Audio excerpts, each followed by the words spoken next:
check, check, check, check, check, check, check, check, check. Hello, check, check, check, check, check, check, check, check, check, check, check, check, check, check, check, check. Hello, check, check, check, check, check, check,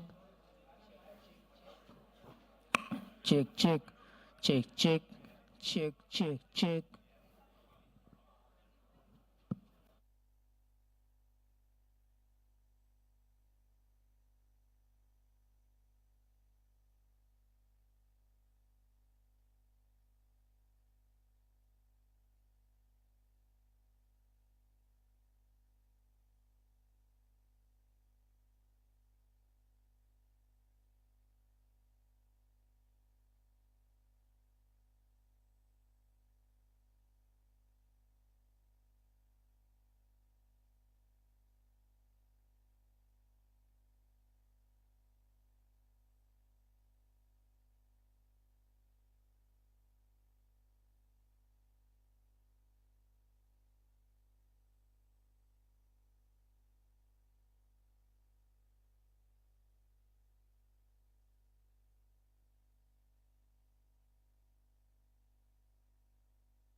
Hey, check. Hey, check. Check one. Hey, hey, hey, hey. Hey, check. Hey, check. Hey, check. Hey, hey, check. Check one. Hey, hey, check. Hey, hey, check one. Check one, two. Hey, hey, hey.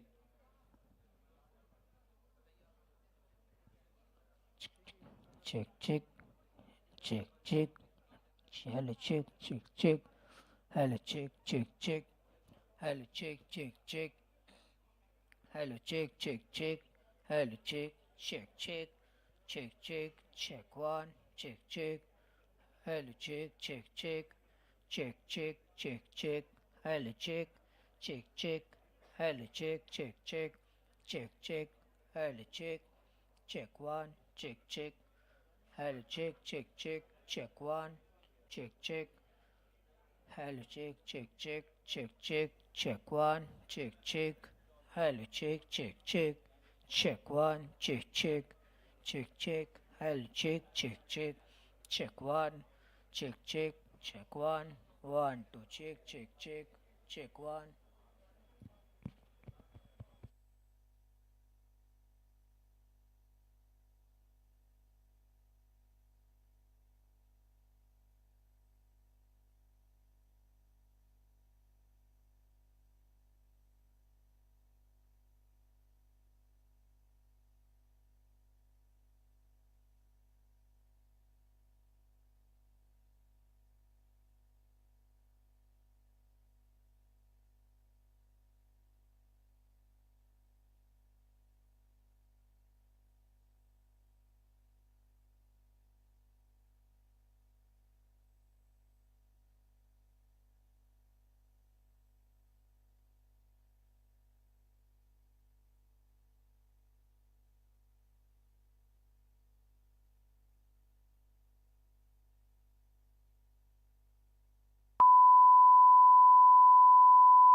Check, check, check, check, hello, check, check, check, check, check, check one, check, check, hello, check, check, check, check one, check, check, check, check, check, check, hello, check, check, check, check, check, check one, check, check, hello, check, check, check, check one, check, check, hello, check, check, check, check one, check, check, hello, check, check, check, check one, check, check, check one, check, check, hello, check, check, check, check one, two, check, check, check, check, check, check one, hello, check one, check, check, check one, check one, two, check one, two, check, hello, check one,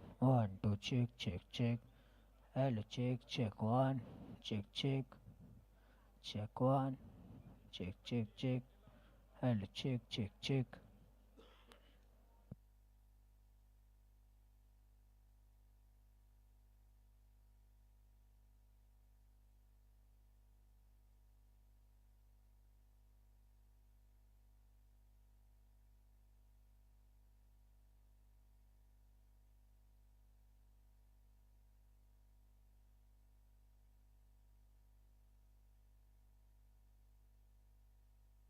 Check, check, check, check, check, check, check.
NABARD was established as per a Parliament Act in 1981, and then on July 12th of 1982, NABARD came into existence by transferring the agricultural and rural development functions of Reserve Bank of India. Apart from that, the supervisory functions of rural financial institutions, that is cooperative banks and also regional rural banks, are being undertaken by NABARD. So if you see the NABARD's function, it is primarily aimed at overall development of agriculture sector as well as rural sector, and within that we have three main activities. One is the refinance function, where we ensure that there is sufficient liquidity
नमस्कार देवियों और सज्जनों, ग्रामीण भारत महोत्सव के इस अभूतपूर्व अवसर पर मैं यहाँ उपस्थित सभी सम्माननीय अतिथियों का स्वागत करता हूँ, अभिनंदन करता हूँ.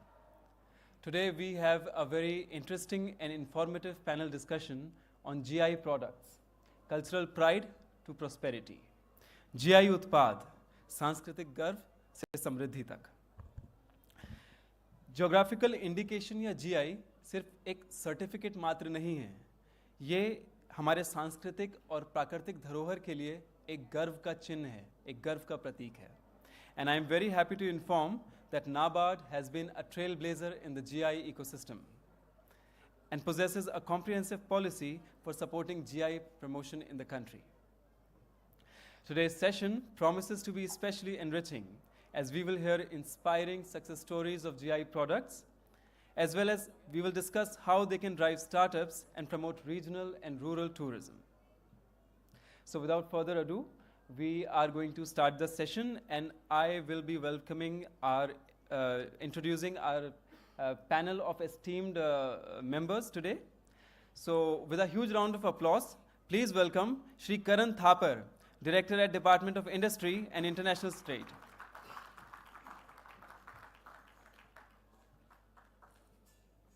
He is an IRS officer of 2009 batch who has been contributing immensely in creating an ecosystem to foster greater generation of IPRs in the country. I would now like to welcome, with another huge round of applause, Dr. Rajani Kant, Padma Shri Awardee and GI expert from Varanasi, Uttar Pradesh. He is affectionately called as the GI Man of India.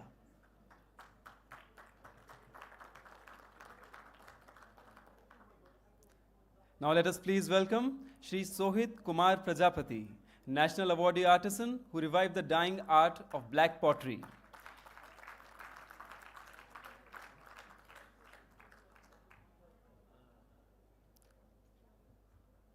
Please welcome Professor Abhijit Das, International Trade Policy and WTO expert. Professor Das has 25 years of experience, including felicitating the GI registration of around 20 products. Our next speaker is Shri Athina Chauhai, an alumnus of IIM Ranchi. Shri Chauhai is the CEO of Namsai Organic Spices and Agricultural Products Producer Company. Next, I welcome to the stage Shri K. Ganesh Moorthy, an agricultural engineering graduate and CEO of the Madurai Agri-Business Incubation Forum.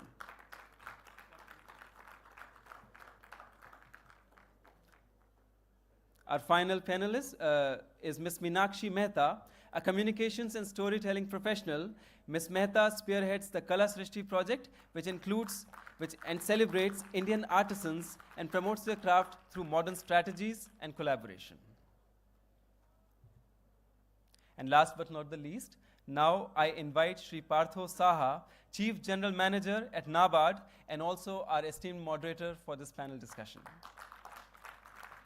Mr. Saha, in his 36 years of experience, has played a pivotal role in promoting GI registrations, especially in Arunachal Pradesh, where 18 products were registered during his tenure.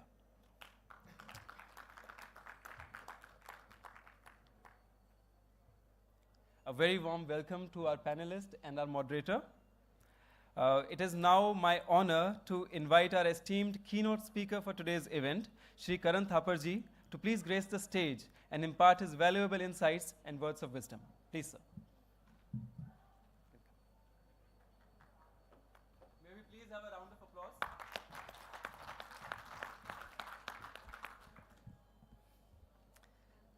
Good afternoon, everyone. And I think, first of all, many thanks to NABARD and Department of Financial Services for firstly organizing this wonderful initiative, the Grameen Mahotsav, and also sort of giving the space to GI products, giving the importance it deserves, and organizing this session, and also calling me over to grace the occasion. Thank you so much. Well, I think most of us are pretty much aware of what a GI tag is or what a geographical indication is. Therefore, I'll not sort of go into the basics. I suppose everyone has a fair understanding of why we give products a specific geographical indication tag, what it bestows. But just to start off, as to these products have existed for centuries. Most of the products that we see today are very unique products to those specific regions, which have been preserved by the local population, the artisans, the farming community, the producers, for years and years. However, when we look at the concept of geographical indication, this is a very recent concept in the Indian ecosystem. And since I represent the department which sort of administers the legal protection system of GIs, I think this is a key theme which I wanted to touch upon as I start this session, and as I sort of share my experiences over the last few years, that I think these are very early times. This is a very early stage for India with the concept of GI, because it's only been 2 decades since we have since we sort of started with the GI legislation. After accession to TRIPS, the GI Act came into force in 2003, and our products really started seeking protection only subsequently thereafter. So what does a GI tag does, or what really are the benefits of seeking GI protection for beneficiaries or for producers and artisans? So that's where I think the understanding of intellectual property right system is slightly important, because this is again a form of intellectual property right. It is a legal right which is bestowed upon a community, a set of producers, and it's a unique intellectual property right, because it's not an individual right per se, it is a community right. While all our other rights which we see as, for example, if I am an inventor, I'll seek protection for my invention as a patent. If I am a business, I will seek trademark protection. If I am an artist, I'll go for copyright protection. If I am a designer, I'll go for design protection. But here, there might be something of everything. There might be, some form of innovation. There might be some form of design. There might be some form of artistry in a GI product. So it encapsulates actually multiple rights in a way.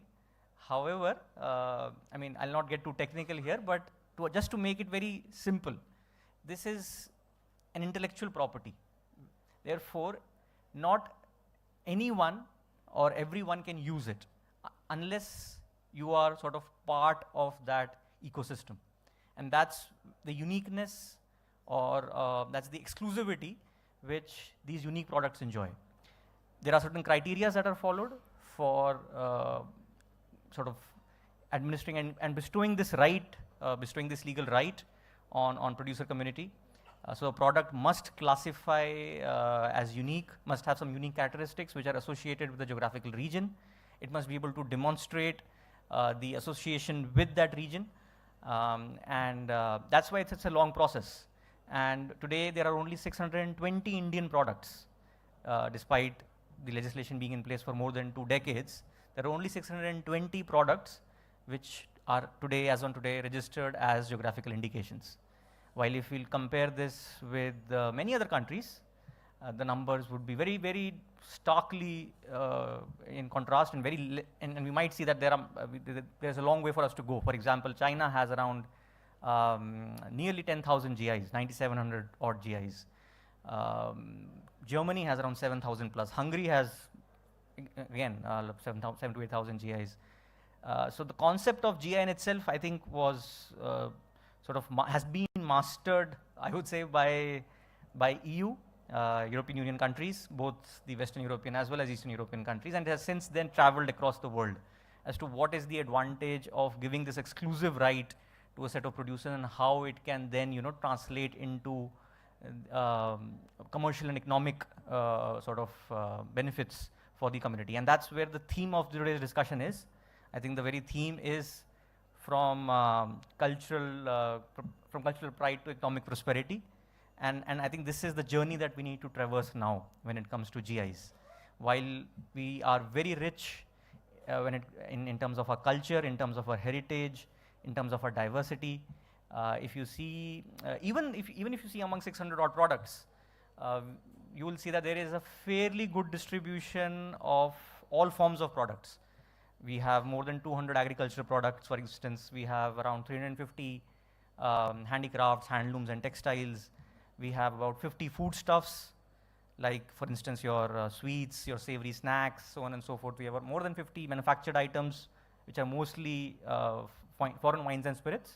There are around 38 foreign products, so 620 Indian and 38 foreign GI products, totaling 658 as of today. So you see a good diversity across all forms of products. You also see a very good geographical diversity, in fact. For example, I think Uttar Pradesh is the maximum. It has 74 products today as registered as GIs. But then other states have also done very well. For example, Maharashtra has done very well. Similarly, Tamil Nadu has done very well. Karnataka is there, Assam is there. These are among the top 5. Again, you can see that there is a good geographical mix here. You have Assam in the north representing the northeast. You have Karnataka and Tamil Nadu in the south. You have Maharashtra in the west. Arunachal has recently got 18 products. In fact, the northeastern region itself is coming up very well. There are a lot of many products which are now sort of very keen to seek protection of GIs. And I think while the concept in itself is working well, I mean, there have been many efforts that have been undertaken by all departments, including DPIIT, but many other departments, to sort of increase awareness, increase outreach, help in sort of, and help and facilitate in the application process, because it is, as I mentioned initially, it's a legal right, therefore it is an entire legal process that is followed, which is a pretty lengthy process, starting from filing of the application to necessary documentation being provided, followed by examination, and opposition proceedings. So it's a pretty lengthy process, and often we in the department and the GI registry are at the receiving end, that applications remain pending for years together. But that's also because there is necessity of the due diligence that has to be carried out. Not all products can be sort of by the brush of stroke classified as a GI. Otherwise, the value that a GI tag can provide to a product will then dilute. Therefore, we need to ensure that only qualitative products get this tag, and that's why this due diligence is necessary, that's why this documentation is necessary, and often there is a lot of hand holding that needs to be carried out as well with the producers and artisans. So just very quickly, what do we think as the benefits largely? While obviously one can immediately relate to the cultural part of it, that it helps sort of revive lost arts, it helps in protecting our traditional roots, our traditional knowledge. But at the same time, I think for a country like India, it is very important because this is largely a sector which is labor intensive. It allows the traditional artisans to recuperate and recover the cost of all their labor. So it helps them get the best value for their product. That's why often wherever you have a strong GI ecosystem, you see that it leads to rural prosperity. It leads to betterment of artisans, local population there, because the GI tag in itself brings premium value. While in India it has, been limited to a few products for now. If we see there are many success stories. Obviously everyone knows of Darjeeling. In fact, the Darjeeling tea is not just famous for the tea itself, it's also famous for its beautiful scenic location as well. And that's where the GI products often attract a lot of tourism as well. Obviously Basmati is again a very, very famous GI product that is doing very well. It is the highest export turnover among all products. But then among the other products also, we see that there are many products which have come up. For instance, if I look at the northern region, obviously Kashmir has a lot of unique products, be it your pashmina, be it the saffron, be it I think there is the paper mache technique. Then there are many shawls in the Himachal region. Down south you have a lot of spices. The southern belt is always known for, the Malabar region is always known for as a spice belt of India. But other smaller states are also coming up and doing very well. The less industrialized states, for instance, which have been slightly behind the curve, are now picking up. So you have a lot of products which are coming from the eastern belt, states of Bihar, Jharkhand, for example. Mithila Makhana has done very well from the region of Bihar. Lychee, again, Shahi Lychee. Kala Namak rice, for instance. And so on and so forth. Another sort of important area in the GI ecosystem is the tea and beverages.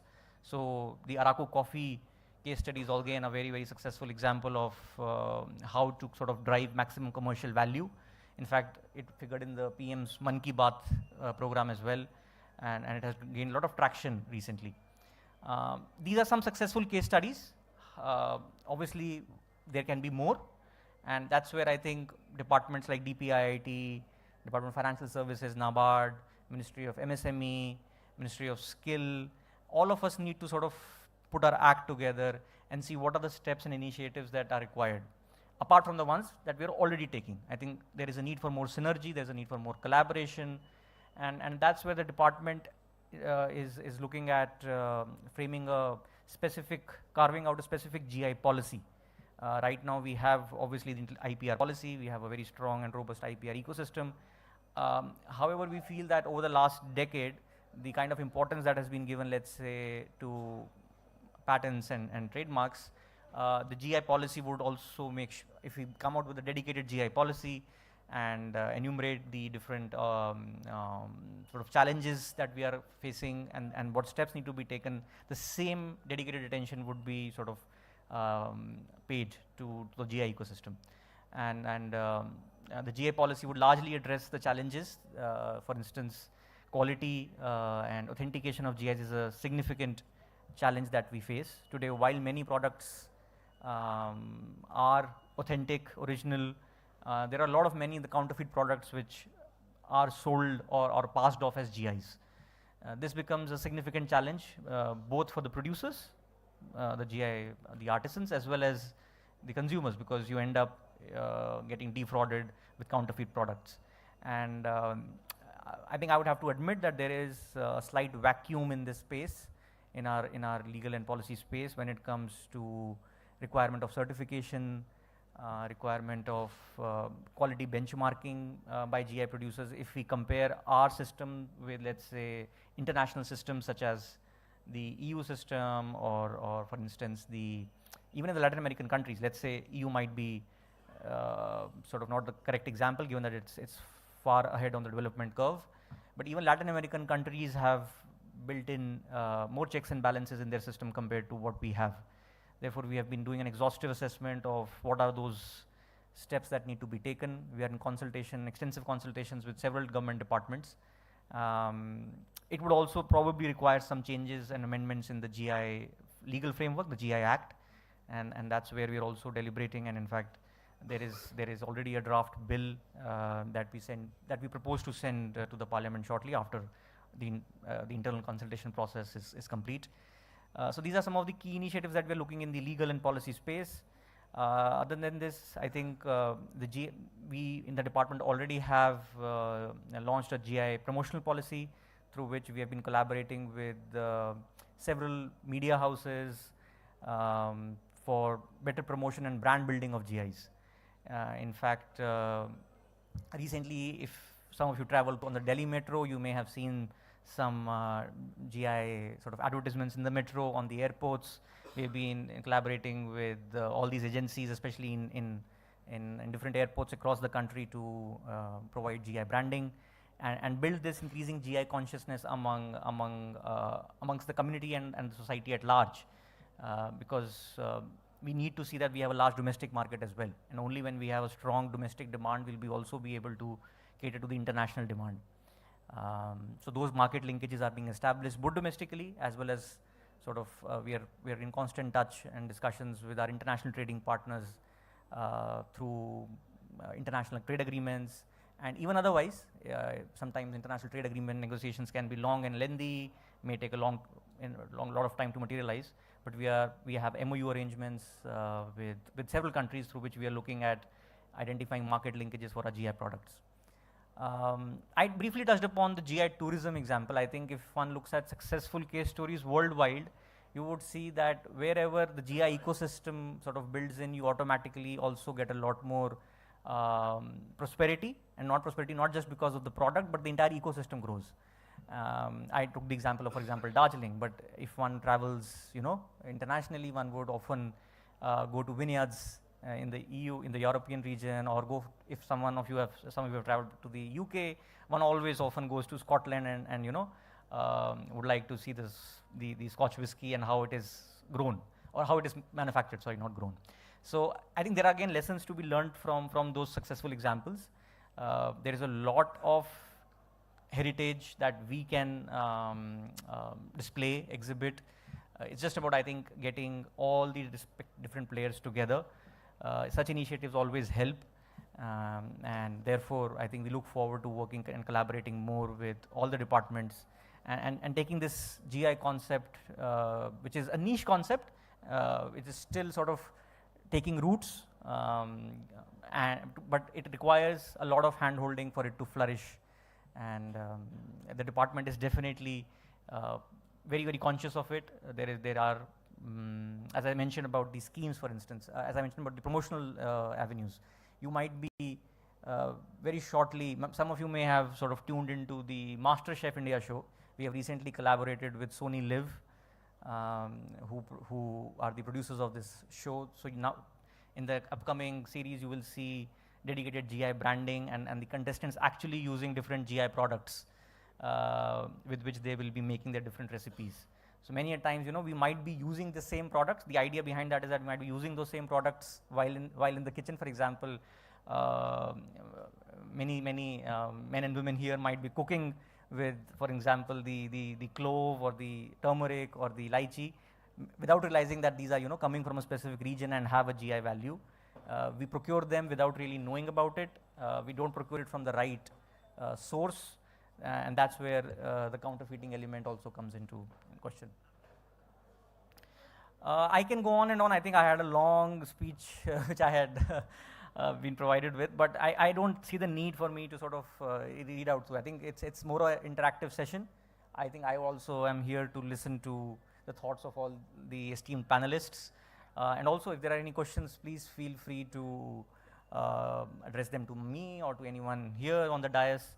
It is my pleasure really to be in this panel discussion and in this interaction, and I look forward to having meaningful conversations. Thank you.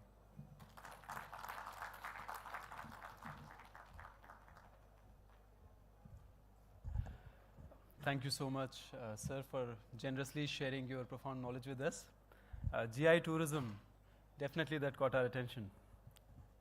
Now I am going to hand over the stage to our distinguished moderator for the day, Shri Partho Saha sir.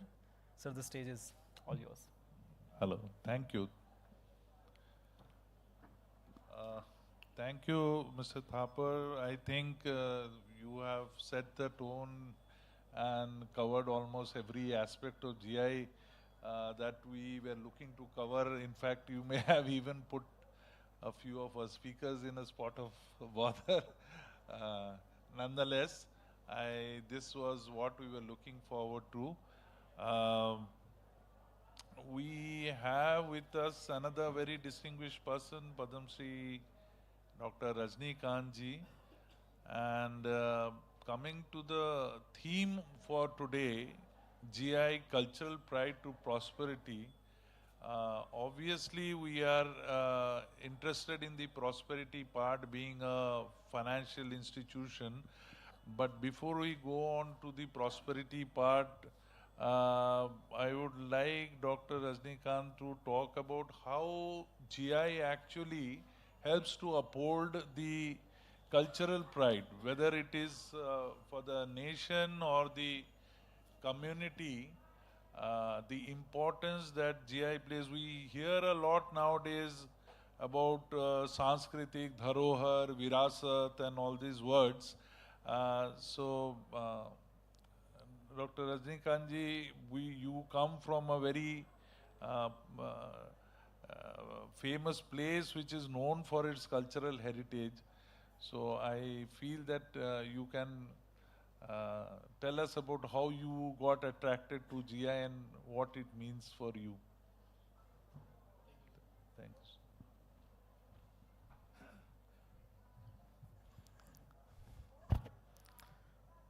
सबसे पहले तो नाबार्ड को बहुत धन्यवाद कि इस राष्ट्रीय स्तर के बड़े आयोजन के लिए, जहाँ पे लगभग इस हॉल में more than 150 GI across the country हैं।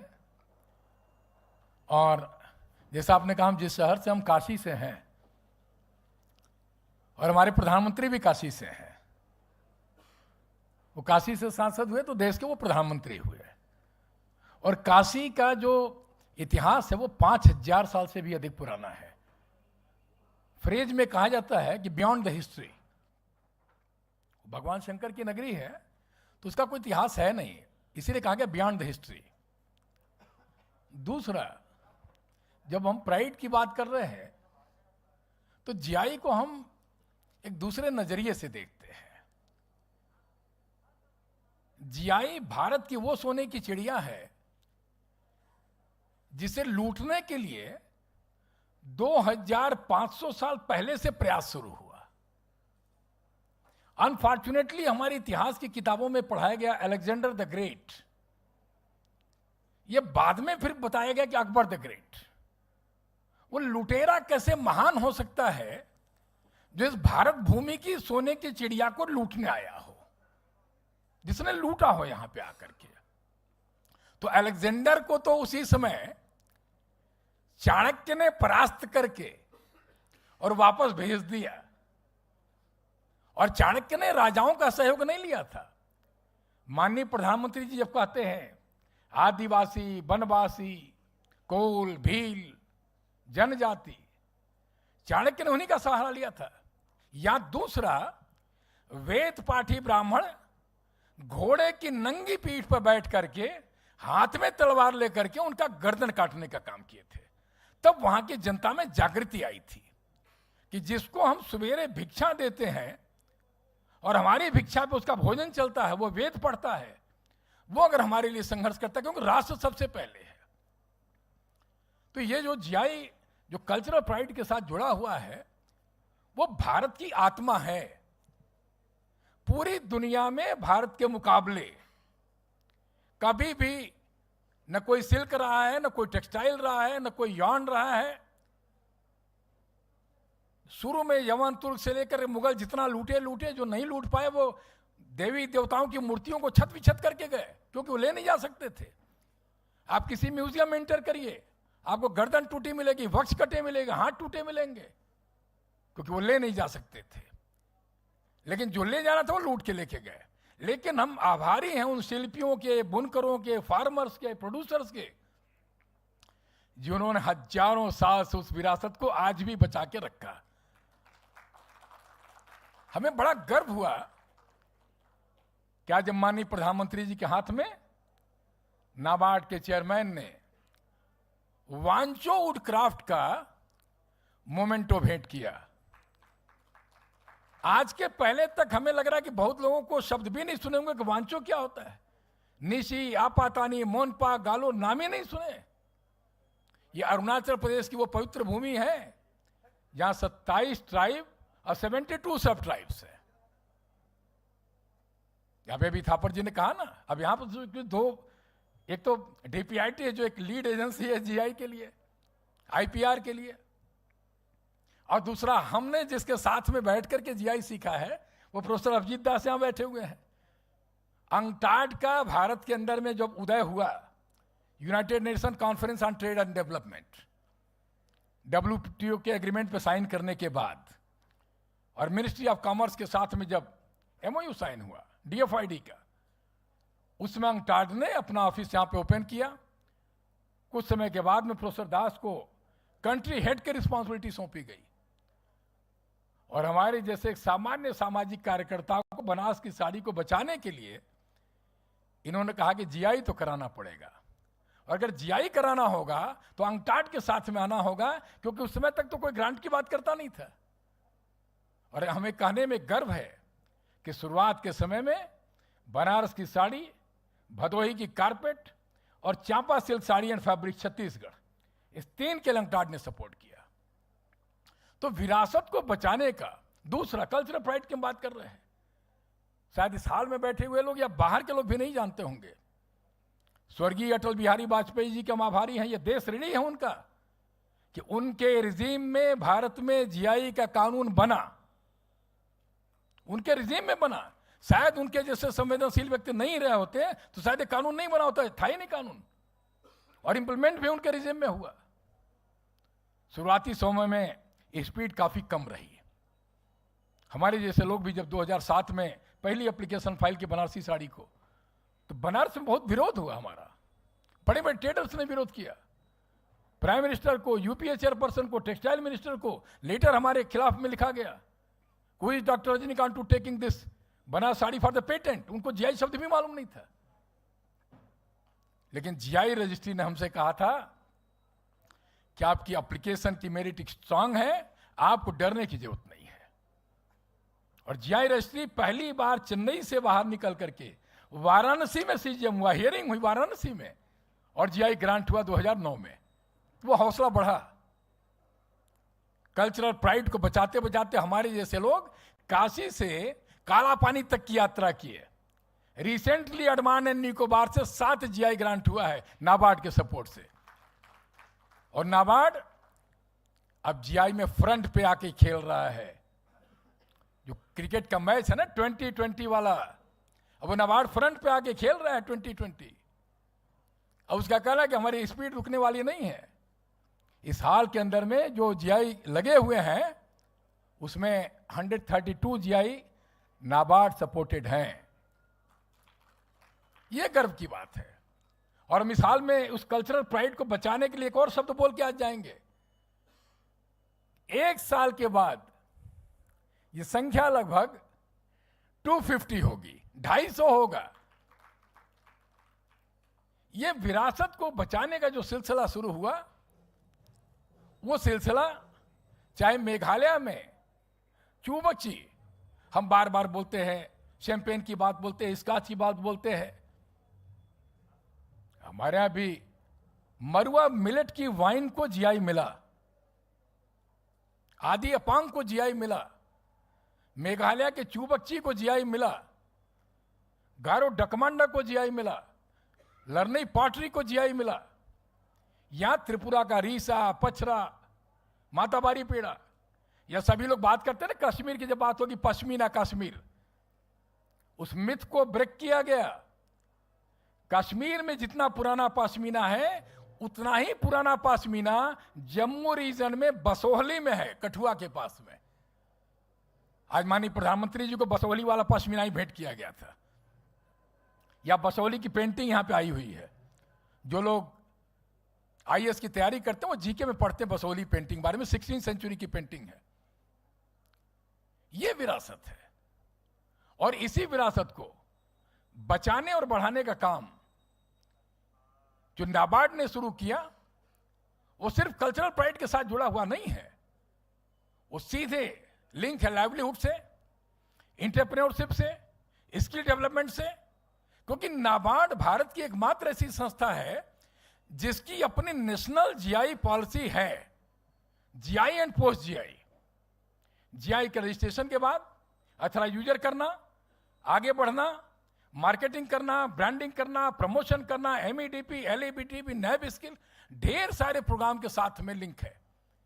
तो ये जो कल्चरल प्रैक्टिसेस था, जो सोने की चिड़िया को हमने 2500 पहले से बचाने का प्रयास करते आ गए, अभी उसको लीगल आइडेंटिटी मिल गई। बहुत लोगों को लगता है कि जीआई सरकार की कोई स्कीम है। जीआई भारत के पार्लियामेंट से पास किया हुआ कानून है। कोई भी सरकार आएगी, कोई भी सरकार जाएगी, कानून को नहीं कोई बदल सकता है। ये कानून है, और ये कानून किसका है? Community property. GI is a community property. Patent, trademark, copyright, industrial design, design secret, these all are the individual property. ये व्यक्ति की संपत्ति है, but the GI is a community property. वो किसी व्यक्ति की संपत्ति नहीं। लखनऊ की चिकनकारी किसकी संपत्ति है? पोचमपल्ली एकत किसकी संपत्ति है? कांजीवरम किसकी संपत्ति है? मैसूर सिल्क, ये सारी कम्युनिटी की प्रॉपर्टी है। तो कम्युनिटी की प्रॉपर्टी को उनकी डिग्निटी के साथ जोड़ना। हमें याद है कि डीपीआईटी ने 5-6 साल पहले से जीआई के प्रमोशन में बड़ा एग्रेसिव स्टेप लिया। Exhibition, marketing, promotion. इसी हाल में पिछले साल डीपीआईटी के सपोर्ट से 300+ जीआई के स्टॉल लगाए गए थे।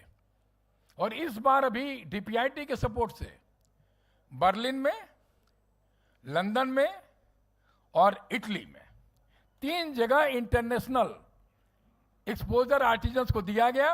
और हमें कहने में गर्व है कि 35 साल से नीचे के आर्टिजन सभी उसमें 7 आर्टिजन सेलेक्ट करके गए, जिसमें पिथौरागढ़ से बेरीनाग चाय का भी लड़का गया, जिसने आने के बाद कंसाइनमेंट बेचा। अभी हम लोग चाय की बात करते हैं, अभी बात हम लोग कर रहे थे दार्जिलिंग से लेकर सारे जगह की। हम थापर जी से आग्रह करेंगे कि यहां से निकलने के बाद सिंगफो टी यहां पे आई हुई है, अरुणाचल प्रदेश की। शायद इस साल में भी बैठे हुए लोगों ने 2-4 लोगों को छोड़ करके उस चाय को भी देखा नहीं होगा। सिंगफो टी है क्या? वो चाय की लीफ नहीं है खाली। आपको जान के आश्चर्य होगा कि 4 साल पुरानी अगर जो उनकी चाय उसका प्राइस इतना है, 3 साल पुरानी जो उसका प्राइस इतना है, और वो है यहां पे इनके पास में सिंह 40। तो ये हमारे लिए आज की तारीख में न ये गवर्नमेंट की स्कीम है, न कोई फैशन की चीज है, ये चीज है लोगों की डिग्निटी के साथ साथ में एंटरप्रेन्योरशिप से जुड़ा हुआ सवाल है। वांचो वुड कार्विंग की इतनी डिमांड हो रही है।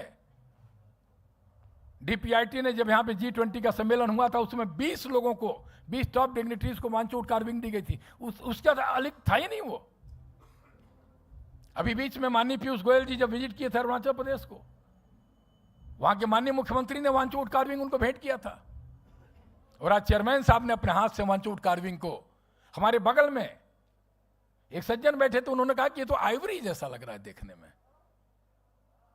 ये कल्पना के परे है कि उतने रिमोट एरिया में, लेकिन अभी हमें आने वाले समय में इसको बहुत ही ऑर्गेनाइज्ड वे में लेकर के जाना है।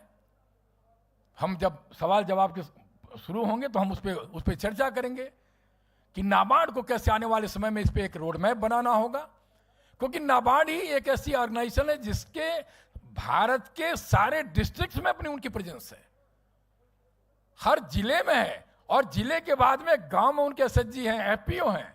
तो आपको ट्रांसफर करने में, पर्कुलेट करने में, लेके जाने में कहीं कोई दिक्कत नहीं है। और सारे भारत सरकार के डिपार्टमेंट नाबार्ड के साथ में, जैसे कुछ समय पहले हमारी एग्रीकल्चर सेक्रेटरी साहब के साथ मीटिंग हुई और हमने उनसे कहा कि आप नाबार्ड के साथ में कोलैबोरेट करिए एग्रीकल्चर प्रोडक्ट्स के लिए, जीआई के लिए, पोस्ट जीआई के लिए, मार्केटिंग के लिए, ब्रांडिंग के लिए। बोले हमको आइडेंटिफाई करने में दिक्कत हो तो कोई दिक्कत नहीं होगी। नाबार्ड है वहां पे, उसका एफपीओ है वहां पे, उसके एसएचजीज हैं। जैसे त्रिपुरा में हुआ, एसएचजी का क्लस्टर था, उसने फाइल किया। तो ये पूरा एक सेटअप ऑर्गेनाइज्ड वे में है और टाइम फ्रेम है, समयबद्ध एकदम है। हमें गर्व कहने में हमारे 2 डीएमडी साहब यहां पे बैठे हुए हैं। एक सीजीएम थे महाराष्ट्र में और दूसरे सीजीएम थे जम्मू में। हमें दोनों लोगों के साथ काम करने का अवसर मिला। दोनों जगह जीआई फाइल हुए, दोनों जगह जीआई ग्रांट हुए, और दोनों राज्यों से। जम्मू में कोई भी जीआई नहीं था, कोई इंडिपेंडेंट जीआई जम्मू में नहीं था।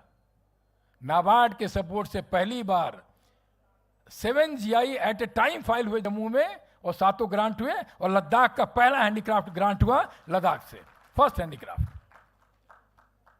महाराष्ट्र ने भी दिया, मीरज का सितार, मीरज का तानपुरा पूरी दुनिया में जाता है।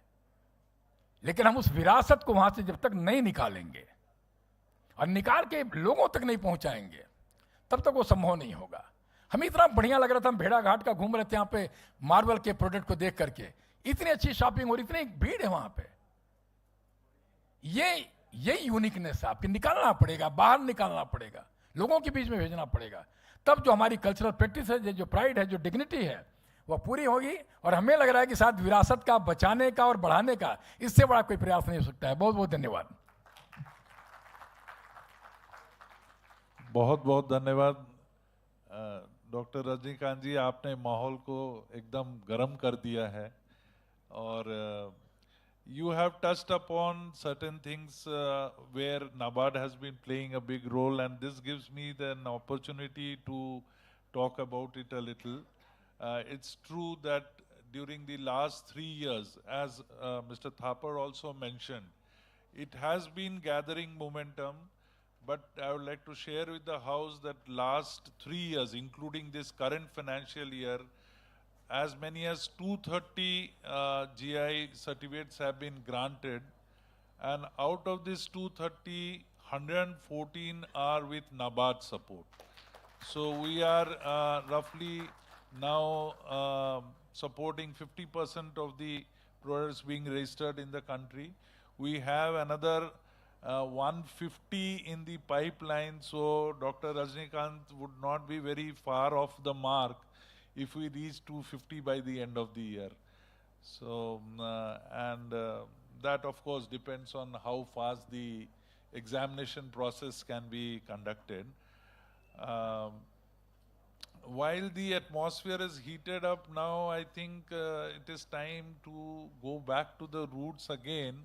हमारे बीच में श्री सोहित प्रजापति जी हैं, बहुत ही एक छोटे से गांव से, एक गरीब परिवार, एक कुम्हार परिवार से हैं, और इन्होंने एक बहुत ही आम ग्रामीण कला को किस तरह एक असाधारण कलाकृति का रूप दिया है। और मैंने पेपर में पढ़ा और आज प्लेनरी हॉल में इनके मुंह से भी हमने सुना, कुछ सालों पहले तक जो कि कुल समुदाय की आय, वार्षिक आय 1-2 लाख के करीब होती थी, आज इस साल इस 9 महीने के दौरान it has touched 92 crores. Can you imagine that? So those who doubt the power of GI and think it is only the only number crunching, we are only growing in numbers, and probably the only beneficiary are the attorneys who facilitate GI. उनके लिए ये एक अच्छी सफलता की कहानी होगी। मैं प्रजापति जी से निवेदन करूंगा कि सबके सामने अपने सफलता की इस कहानी को बयां करें एंड बताएं कि आपकी सफलता के पीछे आपके जो ये आय का स्रोत जो इतना बड़ा है, इसका श्रेय आप जीआई को देते हैं या कुछ और भी चीजें हैं, इसके बारे में थोड़ा बताएं। हेलो, हाँ, मेरा नाम सोहित कुमार प्रजापति है। हमारा ब्लैक पॉटरी क्राफ्ट है, निजामाबाद आजमगढ़ उत्तर प्रदेश में बनता है। ये 2015 में जब से हमको जीआई टैग मिला, जीआई टैग एक बड़ी पहचान है, हमारी विरासत। पहले हमको कोई नहीं जानता था, पूरा समाज या कहीं भी हमारा प्रचार गांव से निकालने के लिए कोई हाथ तो चाहिए ही। उससे पहले हम बॉम्बे में सर भेलपुरी बेच रहे थे कि पुरानी सरकारों में स्थिति इतनी दयनीय थी कि स्थिति बहुत ख़राब थी। भेलपुरी, अखबार बेचना, लस्सी बेचना, इस तरह का काम, क्योंकि आर्ट तो था, हमारे पूर्वज भी करते आए, हमारे दादा परदादा भी करते आए, लेकिन हम लोगों का कोई सपोर्ट नहीं था, कोई हमारी पहचान नहीं थी। आजमगढ़ की पहचान ही एक अलग पहचान थी। लेकिन जिस तरह से नाबार्ड का सहयोग मिला है, नाबार्ड के 2015 में हमको जीआई टैग मिला, फिर एक निजामाबाद रूरल मार्ट मिला और एसएचजी मिला, 50 एसएचजी महिलाओं का ग्रुप बना करके जो कारोबार बस लाखों में होता था, 92 करोड़ के पार है। फर्क इस आज हमारे लिए और भी सरकारें, उत्तर प्रदेश की सरकार है, बोर्ड ही बना दिया। 2000 जब हमारा जीआई टैग मिला तो माटी कला बोर्ड, इससे पहले बोर्ड भी नहीं था हमारे लिए, कुम्हारों के लिए कुछ भी नहीं, कोई सपोर्ट नहीं था। लेकिन अब बोर्ड 2018 में आकर के हमारे लिए जब जीआई टैग मिला तो हमारी एक पहचान मिली। कोई निजामाबाद ब्लैक पॉटरी को जानता नहीं था, तो अभी एक बोर्ड बन गया, बोर्ड भी सपोर्ट करने लगा। कुम्हार जाति जो पिछड़ी जाति है, इसका सपोर्ट बहुत बड़ा है। आज हम एक नए भारत की तरफ आगे बढ़ रहे हैं। आज हम नौकरी देने वाला बन रहे हैं, कभी हम नौकरी करते थे, आज नौकरी देने वाला बन रहे हैं। ये है सर, नाबार्ड का बहुत बड़ा सपोर्ट है कि इस तरह का जो क्राफ्ट छुपे हुए हैं उनका जीआई टैग दे करके आगे बढ़ाना, और उस तरह के स्वयं सहायता समूहों को ग्रुप में करके, क्योंकि जब तक आप ग्रुप में नहीं रहेंगे तब तक आपका सपोर्ट नहीं कोई करेगा। कोई तो हाथ पकड़ के चलने का एक ग्रुप बनना चाहिए। और उसमें पूंजी की कमी आई तो पूंजी के लिए बैंक ने सपोर्ट किया, महिलाओं का लोन कराया उन्होंने। तो ये है नए भारत की नई पहचान। ये विरासत जो खत्म हो रही थी, आज नाबार्ड के छत्र छाया में बहुत तेज़ी से आगे बढ़ रहा है।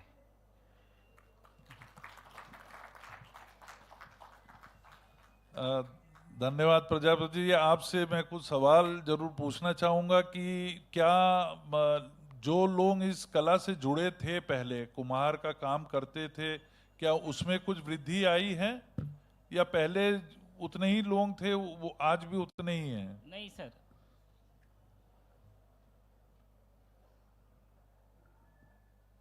इट्स ऑन प्रोबेबली सर वृद्धि आई है। जो पलायन कर गए थे, जैसे हम पलायन कर गए थे, युवा जो पलायन कर दे वो पुनः इस काम में आ गए हैं, क्योंकि उनको रोजगार चाहिए था। आज इतने डिमांड है हमारी। आप इस समय देखिए जो कुंभ मेला लग रहा है, कुंभ मेले में पानी की बोतल, क्योंकि पूरा प्लास्टिक बैन है वहाँ पे, कुंभ मेले में प्लास्टिक बैन है, इसलिए वहाँ पे पानी की बोतल की डिमांड है। जो वहाँ पे महंत लोग आएंगे उनको गंगा जल भर के उस पानी की बोतल में दिया जाएगा। तो हमारे कारीगर को इतना काम मिल रहा है कि वो पानी की बोतल दे नहीं पा रहे हैं सर। अन्य समाज के लोग भी जुड़कर इस काम में आ गए हैं सर। धन्यवाद, धन्यवाद। मैं खास तौर पे इस बात को आपसे सुनना चाह रहा था। आपके पास दोबारा लौट के आएंगे, पर उसके पहले we have another very distinguished and very eminent person. Dr. Rajnikant also mentioned about him. That is Professor Abhijit Das. And although we have been talking about GI and how it came, Dr. Rajnikant ji also talked about it. But Abhijit sir, you have been involved in this process. So very briefly, if you could tell us about the way it started in India, what were the hurdles, and how do you compare with the landscape now? Professor Abhijit Das. Good afternoon, ladies and gentlemen. At the outset, let me express my sense of profound gratitude to NABARD and Mr. Saha for putting together this wonderful panel and providing me a platform to interact with all of you on a topic which has been very close to my professional life as well as to my heart for a very long time. And I must also compliment NABARD for its wonderful initiatives in taking forward this, what Dr. Rajnikant loosely says, GI ki Andhi. Now, GI as a concept really has its roots in European countries, France, UK, Germany, Italy.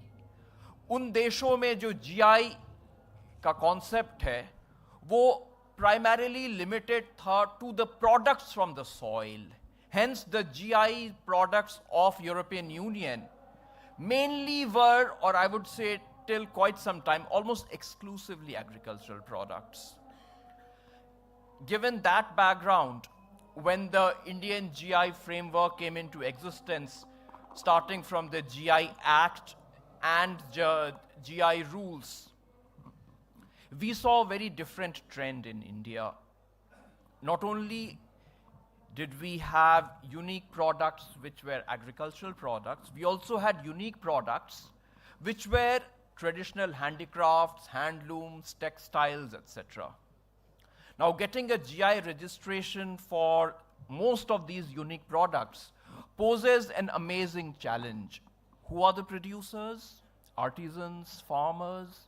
Can we expect them to have any understanding of the legal niceties, legal requirement of a GI regime? Absolutely not. Do they have the financial wherewithal to go through the entire process of putting together an application, defending the application, and thereafter taking other initiatives? Out of question. So that was the landscape in which I, as head of the UNCTAD's India project, we stepped in 2007. We quickly reviewed what was happening domestically. There were some government organizations and some state governments who were very active in the area of GIs, but their model was top-down. Those organizations would identify products, prepare the application, get a GI registration done, and thereafter try to explain the benefits of a GI registration to the producers and to the community of artisans. That obviously didn't work. So through the UNCTAD project, we followed a totally different approach, which was bottom-up. So what we really did, and why I'm repeating that, is it has relevance today. It continues to have lessons for how we can take the GI process forward in India. The first thing which we did was we identified about 25 products in which we made interventions. We had amazing people like Dr. Rajnikant, who could help create awareness amongst the producers, who could help explain to the producers the commercial benefits of getting a GI registration done and what they're losing out by their product not having a GI registration. So the first step was creating an awareness creation. In most of the cases, except for one, most of the producers were convinced of the benefits and utility of a GI registration. Then through the UNCTAD office, and with the help of experts like Dr. Rajani, we could help the producers prepare the GI application, which itself is an onerous task. One has to fulfill multiple requirements to make sure that it's only the product which enjoys a particular reputation, which is linked to the place of production, files the application to get the GI registration. We also help the producers in the registration process. When the GI registry undertakes a very detailed examination of the application, interacts with the applicants to convince itself that yes, the applicants are genuine. So that was one level of our intervention, and in that context, we did intervene for products like Banarsi sari and brocade, Bhadohi carpet, Shahi lychee, which Mr. Karan Thapar mentioned, and about 20 odd other products. And all those products, eventually, we could secure a GI tag for those products. So that was one stream of activities. The key message from that stream of activity was you have to first create awareness and then make sure that the stakeholders, the producers, the farmers, the artisans, they have a stake in getting a GI registration done. Then we also did 2 or 3 other very interesting things which again have relevance here. We also looked at products which had got GI registration tag earlier. We did a post-impact assessment study. Did the GI registration actually help improve the financial condition of the producers? There we got mixed results, but very clear message from the mixed result. The first study was in respect of Kotadoria in Rajasthan, where our study found that the incomes of artisans increased 3 times within a span of about 5-6 years, which was very important finding. Linked with that was another associated finding that the marital prospects of the daughters of these artisan communities, those really improved. So clearly not only was there a financial impact, there was a social impact as well of GI registration. So that was a clear success story.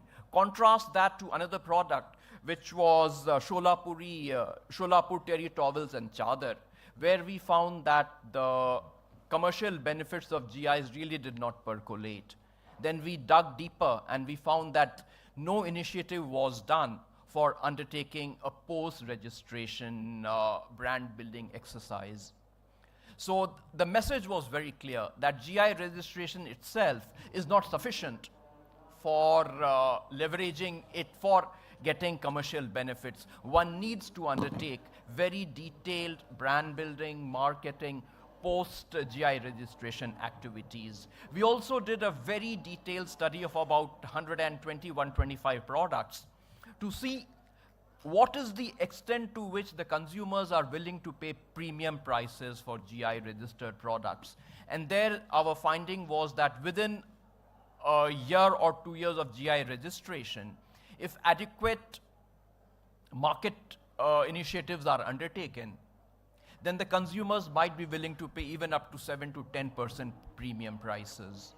So that again highlights the utility of post-GI registration activities. So that was broadly what we did through the UNCTAD project. Subsequently, I headed the Center for WTO Studies. There, as part of the EXIM policy, there was a recommendation that the Center for WTO Studies must come up with a study on post-registration brand building initiatives. And that study we concluded in 2015. And as Mr. Karan Thapar says, there is a need for synergy between different government departments. Karan, I'm not sure whether DPIIT is aware of that study. We had shared that study with the Joint Secretary who was in DPIIT in charge of GIs. That study is on the website of the Center for WTO Studies. In fact, we had held a very detailed deliberation while finalizing that study in Banaras with the help of Dr. Rajani. Those of you who are interested in knowing more about how the GI tag can be used for brand building activities, I would really urge you to go to the website of the Center for WTO Studies, and that study is available over there. It gives very detailed roadmap of how the brand building activities can be undertaken to leverage the GI tag commercially. So broadly, those are some of the things which I had the privilege of doing through my various professional association with GIs. Before I conclude, one or two small messages I would like to leave behind. First is, domestically, we really need to increase the awareness about GIs. To give you a simple example, Sanganer hand block printing is a GI. Jaipur airport is called Sanganer Airport. Go to Sanganer Airport, you won't find much mention of Sanganer hand block printing over there. We are missing out amazing opportunities for promoting the GI tag. So I'm sure DPIIT, which has done amazing work in the past few years, will take this movement forward. Apart from domestic awareness building, what is really important is to tap international markets. Now, to tap international markets is not easy.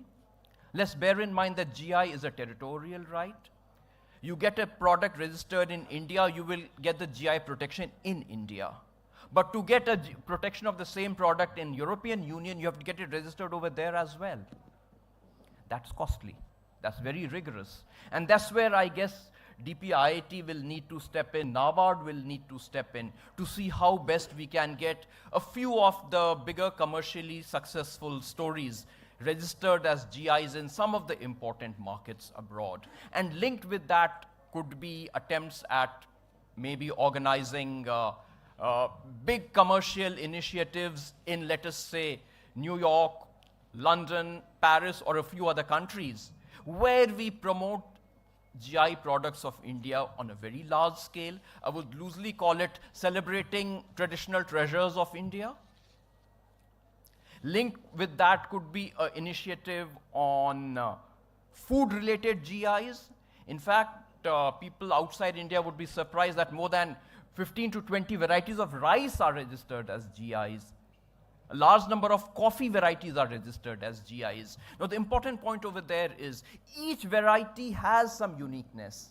That gives us an opportunity for product differentiation, which we can leverage for commercial gains. So in conclusion, I would say two things over here. Internationally, we could have big events centered around GIs, loosely with a tag like celebrating traditional treasures of India.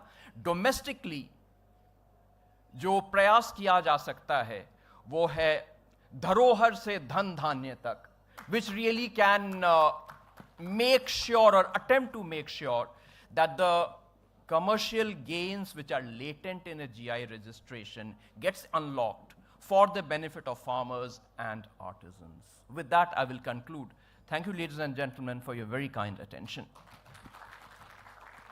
Thank you so much, Professor Das. This was something that we have been contemplating, bringing forth before all our NABARD officers. In fact, we have done a lot of good work as far as the GI registration part is concerned. And we pride ourselves to be one of the, or maybe the only organization which has a very comprehensive GI support policy.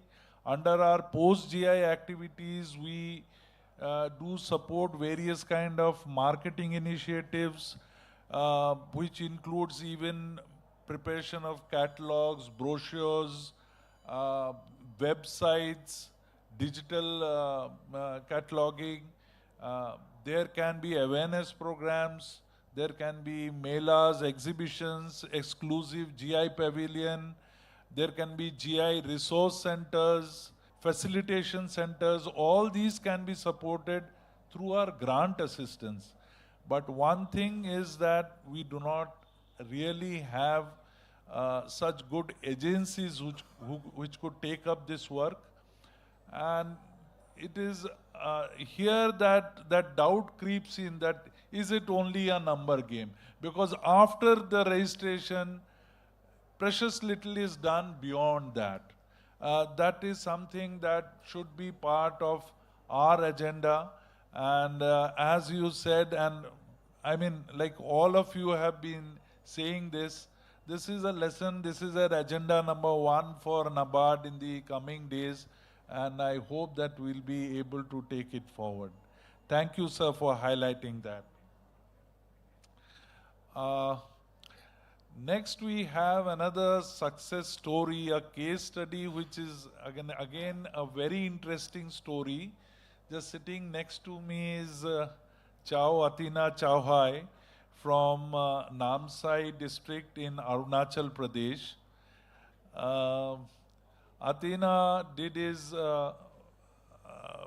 BCE, he did his Bachelor of Computer Science, and then he's an alumnus of IIM Ranchi and worked in the corporate sector for some years, and then decided to go back and work for his community.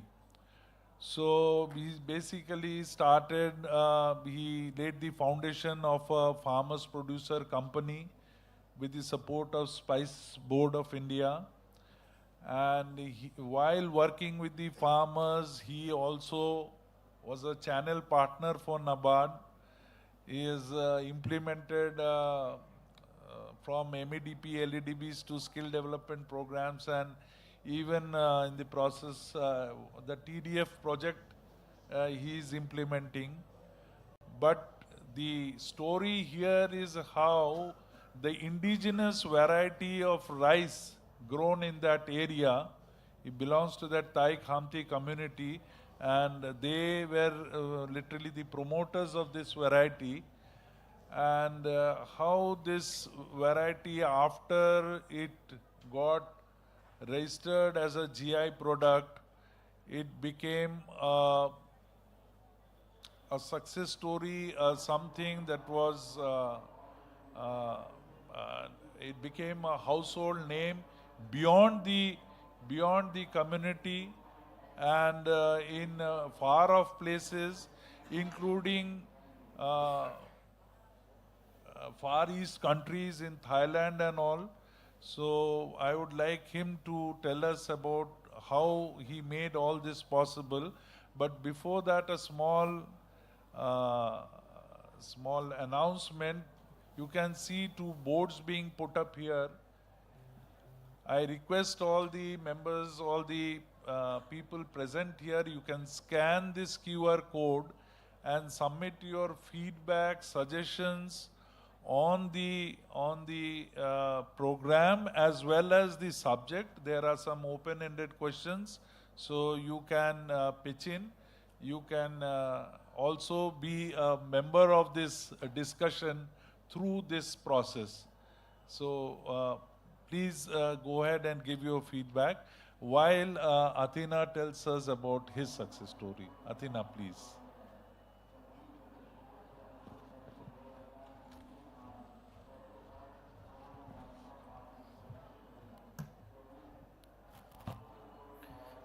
Hello. Thank you, Partho sir, CGM NABARD. A very good evening to all present here, distinguished panelists, guests. As introduced, myself, Athina Chauhai from Namsai, Arunachal Pradesh. First of all, I am very honored to be here among the panelists, distinguished panelists, who have wide and vast experience, especially in the GI. Since Partho sir has mentioned about the success stories of GI, I would like to share my journey, how I came across the GI product, Chauhai of our area. I will just share the keen observation. When I was studying my post-graduation in IIM Ranchi, at a time, somewhere in my hometown, I used to hear that JEI registration process was going on, especially initiated by the Honorable Awardee CM sir.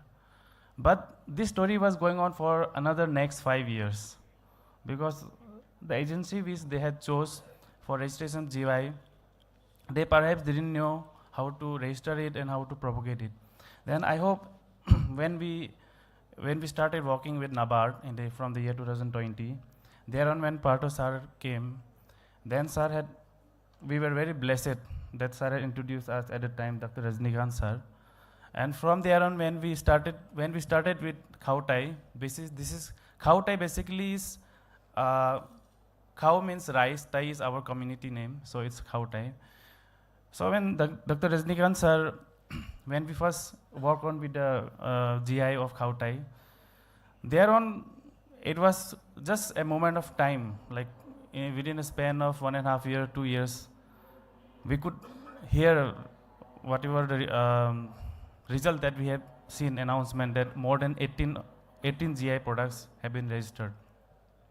Now talking about Chauhai, since I had shared these small stories, why even many people of our community, especially our distinguished Honorable sir, had been trying to register it as a GI product. Whenever culturally, when we go in our area, Tai Khamti area of Namsai or Arunachal Pradesh, culturally it is very embedded. The rice is very embedded with us. Whenever there is any occasion, be it festivals, marriage, or any type of occasion, this rice was chosen as something that has to be given to the community. It was known for its aroma. It has its unique characteristics. That's why it's got its GI. But the popularity of the rice was known only among our community, and slowly it got its name nearby of our districts, nearby in the upper Assam districts. But since the inception of this GI tag, after it got registration, the post-GI activities which we got, for example, the exposure in many places, the exhibitions, and NABARD had also supported us in many marketing outlets such as Rural Mart, Rural Heart, where we could market the Chauhai.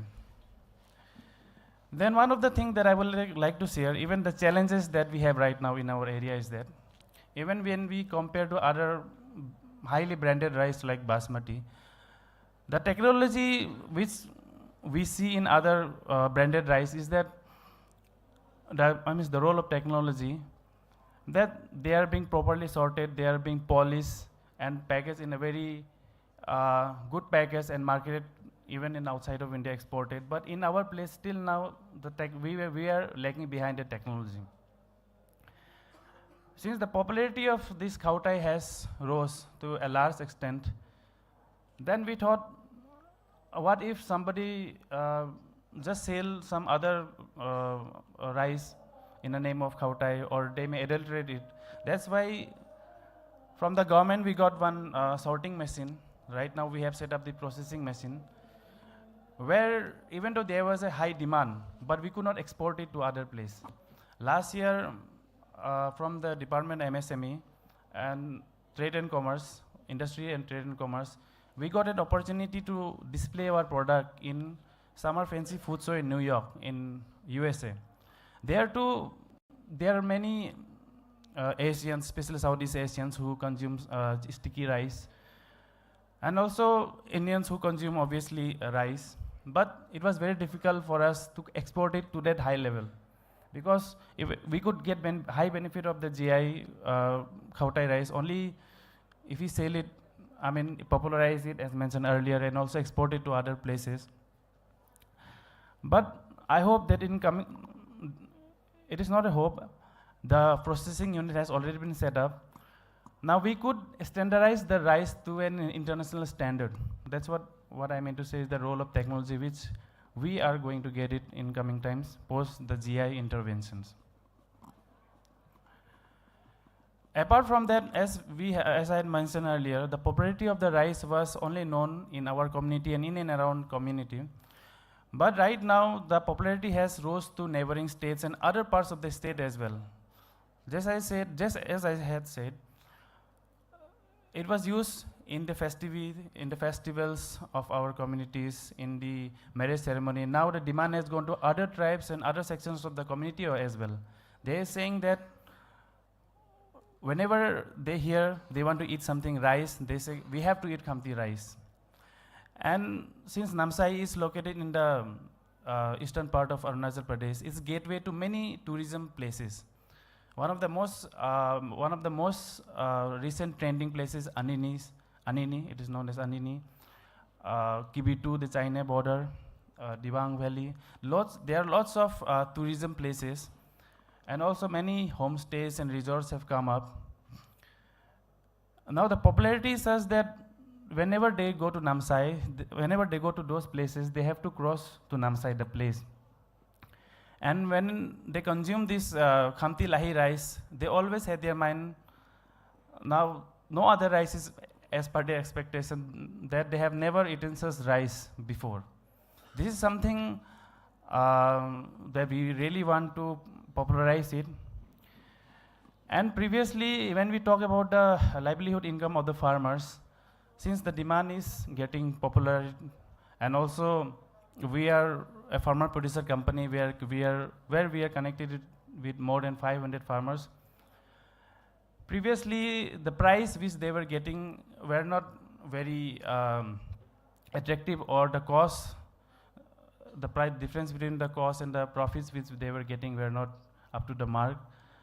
But after the post-GI, the popularity has rose, and we had done the packaging. After the packaging, the realization of price, the profit margin was more than, it rose more than even 100%. Previously, they were selling like 30-35 rupees. Now it has gotten to 60 rupees. So in one way or the other, it has helped the farmers, our APCs, to tap the potentials of this unique product. And also, since I have said the processing unit will definitely help to reach the market in Delhi and other places in other metro cities of India as well.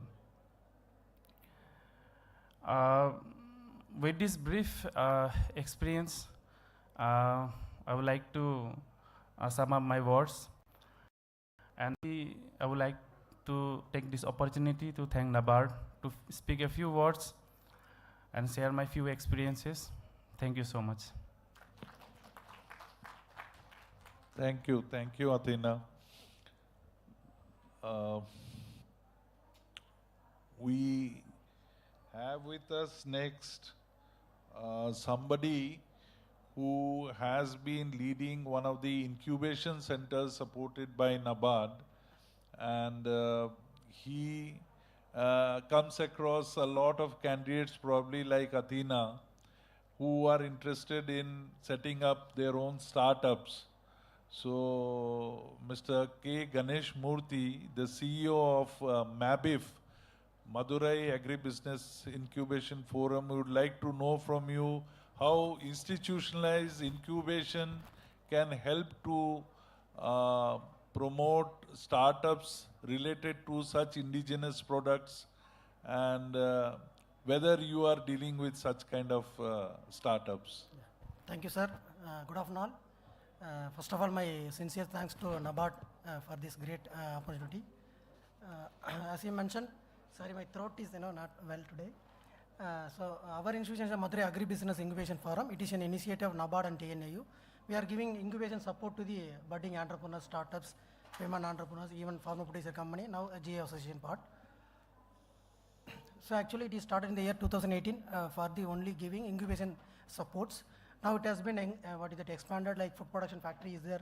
Then we have enabled accredited food testing lab for all farmer producer company product as well as GI product, taken to the next level. Then we are giving under Government of India MSME department, we have IP center, intellectual property facility. Through that only we are supporting trademark, patent and geographical indication facilitation supports. Then we have been working with the farmer producer organization for setting the FPOs under the CSS scheme. Then one important point is the capacity building and workshops, because we are closely working with startups as well as farmer producer company, GA and all, a lot of capacity building and training about the FPO management, financial management, value addition, branding, promotion, marketing. so a lot of training we are giving. Then finally, market access for their final product, that also we are supporting. So if you see about our incubation supports, I don't want to get into much that one. So we are more than 400 plus enterprises we have been supported. Then 500 plus FPOs we have supported. Regarding IP supports, so far we have filed 137 trademark and 23 patent, then 55 GI from Tamil Nadu state. So if you see an entire landscape of GI in India, so almost 600 plus GI have been registered, means it is granted from government India level. If you see first 4 rows, so mainly agriculture, foodstuff, natural and handicraft. These are the 4 major category of the product. It's almost more than 550 plus products are coming under that category. That is mainly from agri, food and other handicrafts area. So from Tamil Nadu, so far only 58 GI has been granted. So if you see MABIF, so far we have filed almost 55, out of 4 has been granted. Under another 65 there in the pipeline. So these are some of the agriculture products. So mainly why I am telling about, as an incubation center, we are supporting for the agri and food tech based startups, business enterprises. These people, they are facing lot of challenges because these commodities are the agriculture commodity. So as it is right now, as you know, the FPOs or GI association, they are selling the product in the raw format, in a whole grain format, which definitely have a lot of potential. Also it has limitation to the sell the product with higher price. So why GI? As many of our panelists have mentioned about it, GI is the community based rights under IPR command, whereas other IPR it's a individual based. So it is giving a taste of place as well the economic assets of the any origin, which means from the local product we want to take it to the global, from the rural to global. That's what GI has been meant. This is the GI logo. I think I would have seen all the people. See, I have taken a main topic is GI branding and marketing. So branding is the most important for any product to sustain in the market. So for that, definitely branding is, it's not, we cannot say very simple term that we have to take a product and put it in the packaging, then with labeling we cannot sell. So we need to have a highly attractive packaging as well as the modern, modern trend packing material. Then insisting of, especially for the GI product, definitely we should have a GI tag as well as the GI number to promote the product as well. Then indicating the uniqueness of the product, because now GI, if you see, it is not only for the quality attributes. We have to go for a certain uniqueness of the product. I will explain that later. If you do a lot of GI, that branding of the product, definitely will be having at least a minimum 25% hike in the price. So that is what we are looking for that. So for that, we are encouraging our startup to closely work with farmer producer company as well as the GI associations. So you can see what is the difference, the branding. So the first, it is, since I am from the southern state, especially from Tamil Nadu, the first chicky, groundnut chicky, it is after GI packing, GI tagging, it is an initial packing with, GI tagged about only 180 rupees kilogram. Then after they add some value to their packaging and all, they could able to, increase their pricing. Then finally, we see the last, packaging. It is a completely attractive packaging, which means they can, place in anywhere in the supermarket or global market. Definitely they can increase or hike their prices to the product. That's what I want to show. Even other products, Shri, Koilpati, Balkova, as well eco-friendly packaging also now, many startups now they are getting the, as per recent trend, they are getting into the packaging also.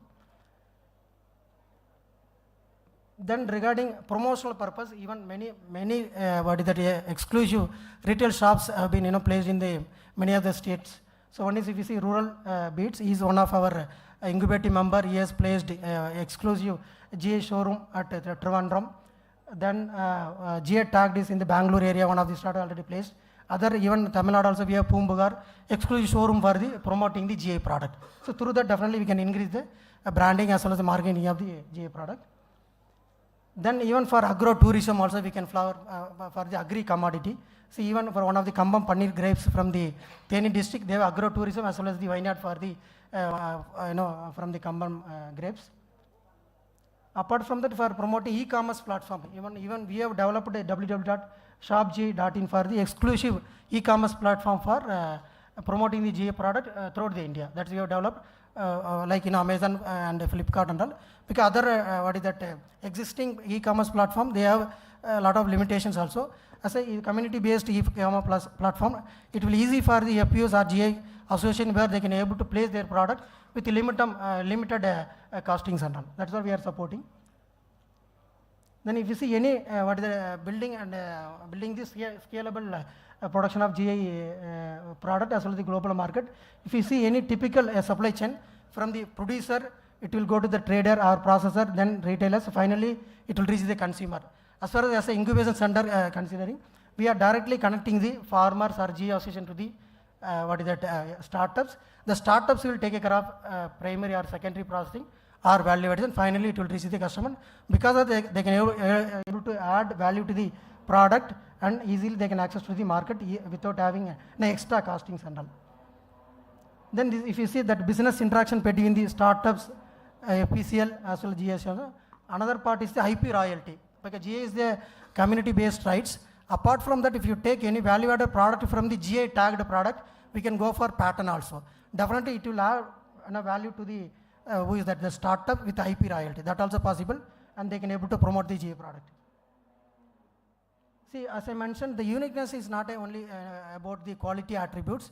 The internal what is that bioactive components. For example, if you see Madurai Malli, they are selling at a raw format as well as they are extracting the fragrance. So that is the uniqueness of the what to say Madurai Malli. We see Erode Manjal, the curcumin, highest curcumin part of the from 2.5 to 4.5% is there. So we have to brand as a curcumin from the Erode Manjal. Then only we can able to brand the product, because that is the most important rather than selling the GI tagged Erode Manjal. So by the way, we can definitely able to increase the what is that value of the GI product. The finally, if you see the Solomon beetle leaf, one of our incubator is normally the Solomon beetle leaf, it is using what beta purpose. Now he has extracted the juice from the beetle what is that beetle leaf. He is selling at a beta what is that palm. We can drink. That's why he developed the new product. Now he is branding. He got a lot of order for the US also. So like that, we can able to promote the GI product, the international market. So already I have discussed so many things. Regarding suggestion, definitely we have to go for a national or state level federation for the GI. Right now we don't have, because every GI association are independent. We can connect all people as a under one umbrella. Then state level GI facility center we can try. For each state at least we should have a one GI facility center. Then conduct, already Sir has mentioned about the impact study of all GI product. Then one state, one shop, definitely possible for promoting all the GI product. Then retail outlets in all the international airport. It is, it will give a lot of importance for the. Then another important point is the traceability of the GI product, because right now it is limited. With the authenticity of the product, we are not able to justify. So definitely we have to go for some blockchain technology based traceable system. Now a lot of startups are working on that. Definitely it will bring a lot of impact in the GI part. Then that's what already I have discussed. If any questions, I am happy to answer for that. Thank you very much for the opportunity. Thank you, Mr. Ganesh Moorthy. We'll definitely be coming back to you for questions. You really want to be? Okay. Our Director DPIIT, Mr. Karan Thapar, has some urgent engagements you'd like to leave, but before that, sir, if I could ask you one question.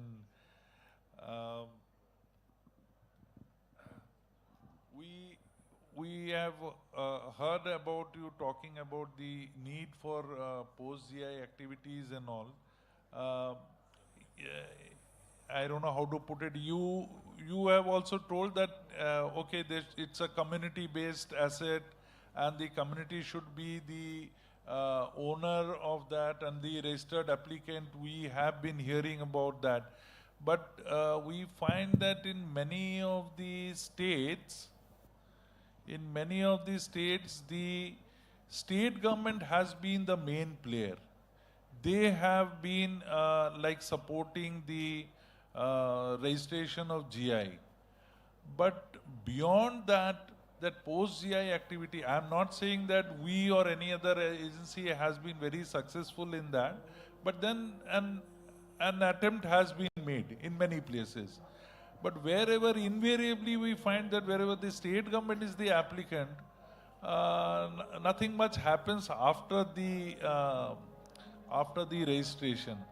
Can some kind of awareness be created amongst the science and technology department mostly, or the IPR cell in the state governments, which is taking up this kind of initiatives? Very sort of pertinent question. So firstly, I think in terms of GI, it is important to understand who the applicant can be. So the applicant can be an institution, can be a state-backed institution, a government-backed institution. For example, tea board, spice board, coffee board, Apida, so on and so forth. They have registered a lot of these GI products. Or it could be a state-led institution. Or else it could be a society or an association which is set up amongst the producers. So most of the successful among the GIs, there are many successful GIs, but among the successful GIs that we see, the most prominent trend is that when there is either a dedicated institution which is tasked with that function, if they take up the role of sort of seeking protection, the post-GI commercialization support is more readily available for producers and artisans. As I was mentioning about, let's say, coffee and tea board, spice board, they have put their regulations in place. There is a mechanism for onboarding authorized users. There are quality checks, which are also necessary for the post-registration activity apart from just the commercial support. So yes, brand building, developing market linkages is one part of it, but then to also make sure that the quality and authenticity of the product is maintained post-registration is an important part of the functions and responsibilities that the proprietor or the applicant, the custodian, has to carry out. So I'm not sure if state governments themselves have come up. I think largely it would be the state-led institutions. Yeah. And again, among the producer associations, again, there is a larger trend is that while at the time of registration we see there is a lot of fervor, there is a lot of energy, a lot of enthusiasm to get that product registered as a GI, but subsequently, given that they may not sort of get any backing, financial backing, sometimes post-registration activities taper off a bit, be it setting up an inspection body or an inspection mechanism, or finding linkages, marketing linkages, both for the domestic market as well as for the international market, trying to build brand value of products. So for most of these products, I think there are initiatives of different departments, both central government departments and state government departments. For example, Ministry of MSME has their own support system.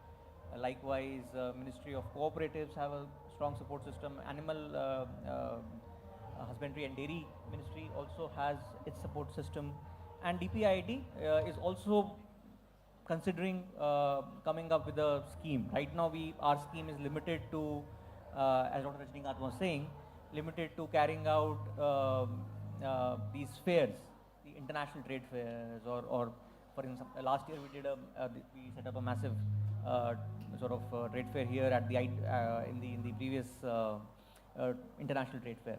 So while this has helped, this market access in sort of accessing the market has helped, we see that there is a greater need to make to build in certain financial incentives where the money reaches directly to the beneficiaries.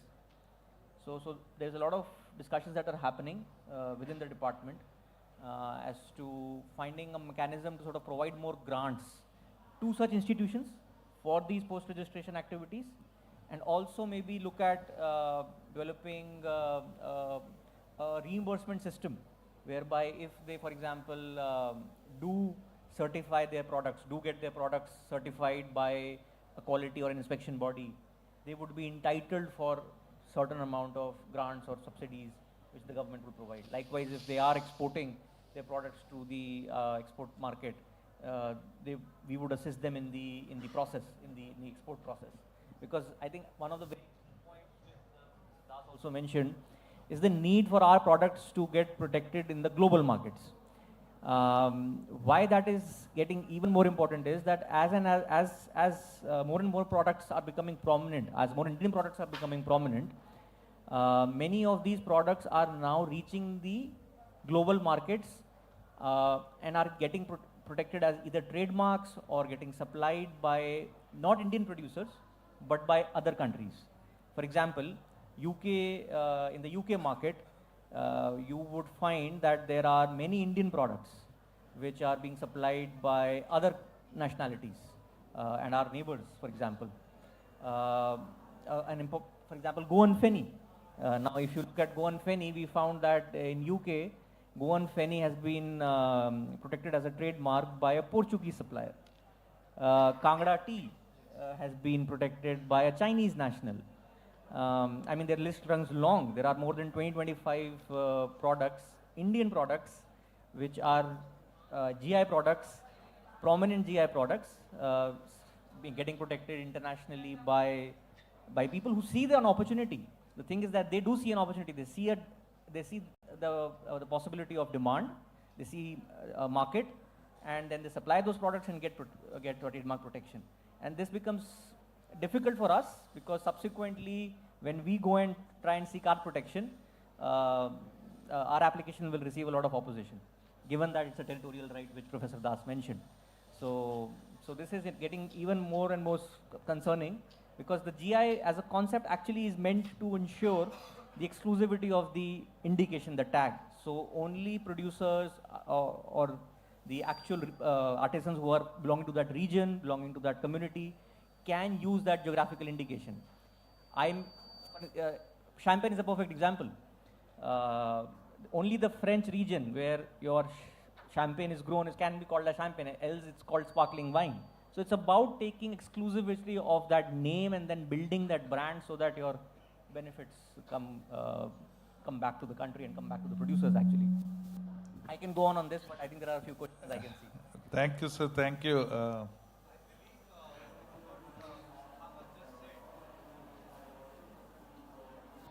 Can you be very brief? We still have one panelist left.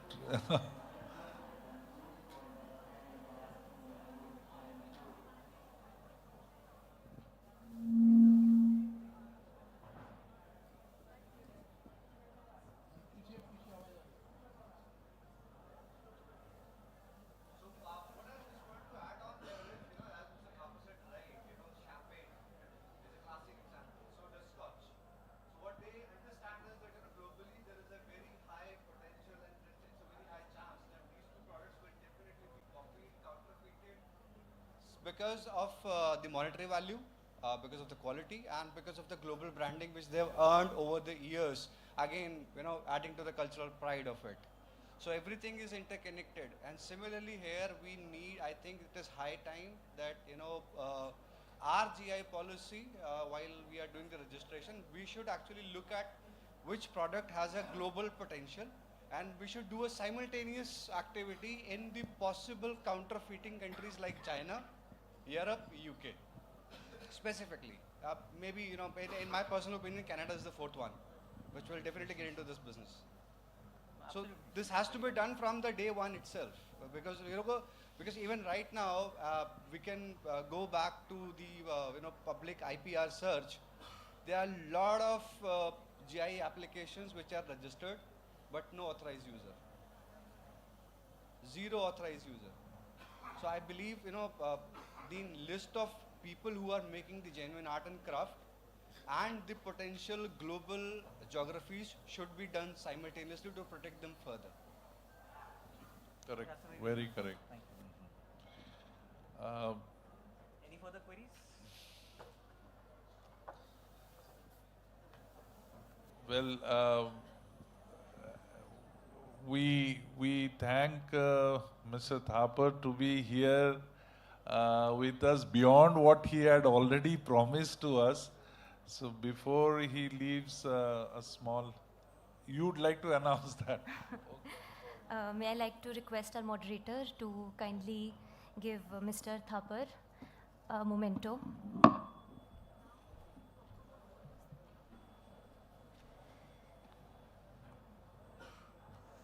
Our memento today is an ornate papier-mâché tray.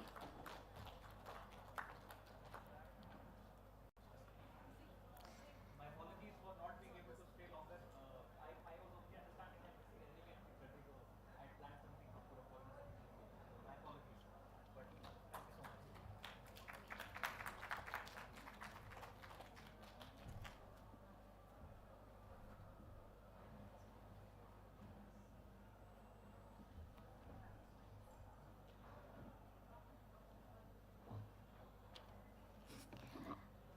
I now hand over the discussion to our moderator. Thank you, thank you. We have our last panelist before us, again a very interesting person, Mrs. Meenakshi Mehta, who has again a very interesting designation. She is the Director for Communications and Storytelling with VOSMOS. Why she is here is because she is running a project called Srishti, which is helping the GI artisans to promote their products. And we wanted somebody, I mean, today's age, if you are not taking care of the technology part that we have been discussing, it's not only for the traceability or the protection, it is also for the marketing. So we would like to know from Madam Meenakshi Mehta how technology is being used by them to create a virtual store and a digital marketing portal for GI artisans. Ma'am, please.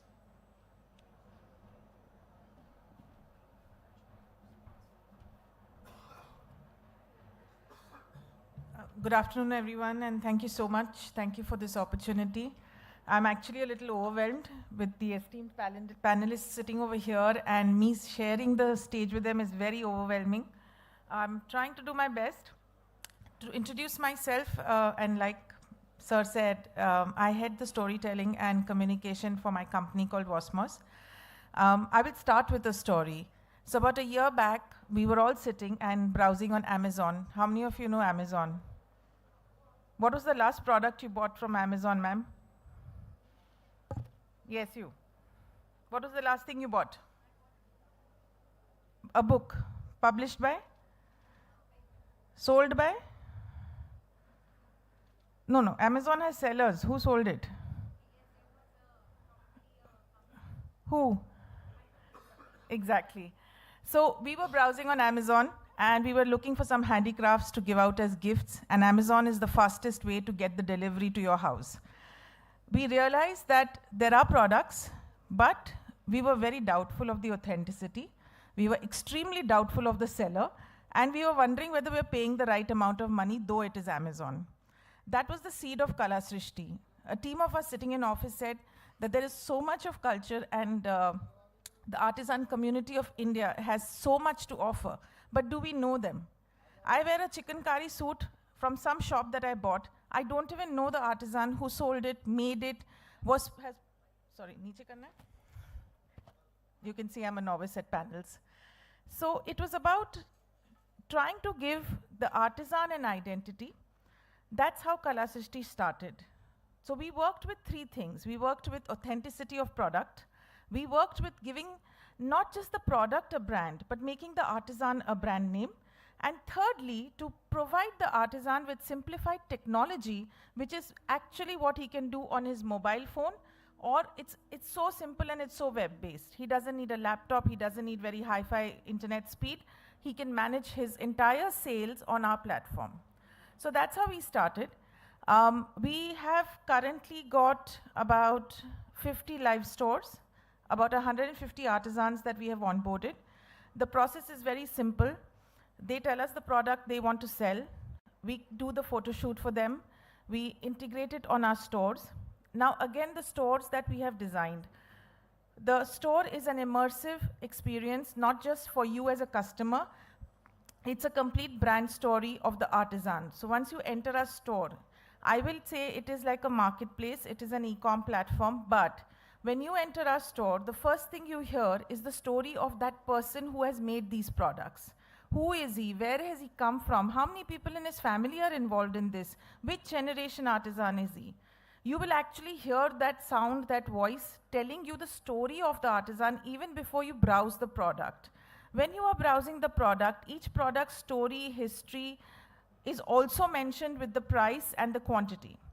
So we have tried to give the artisan a name through Srishti. So today when you buy something from somebody in Assam or somebody in Lucknow or somebody, Sir had mentioned about Sanganer and There was Kota Doria mentioned. So when you go there, you actually know the person who made that. So when you buy it, you are buying it from somebody who you know has a face, has a value, and is a brand in himself or herself. We have simplified technology where we have integrated partners like Shopify, Shiprocket, and Stripe, so that it's all very convenient in terms of anyone who's trying to use this platform. Our team educates the artisans on how to manage these stores.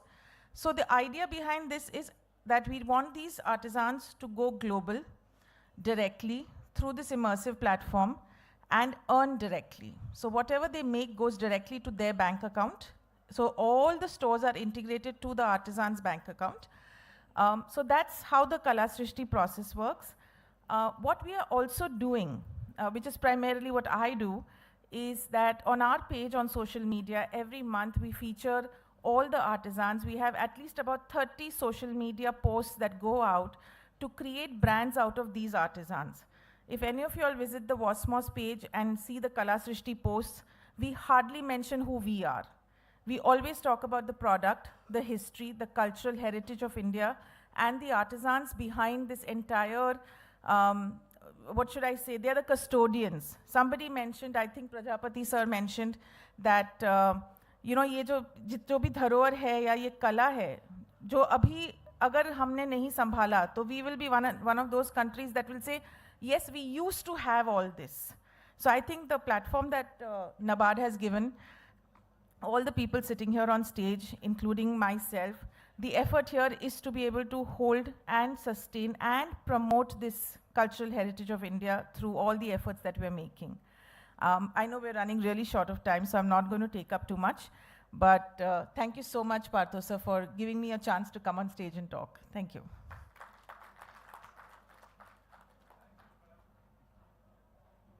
Hello. Thank you, ma'am. I know I have not been really fair to you.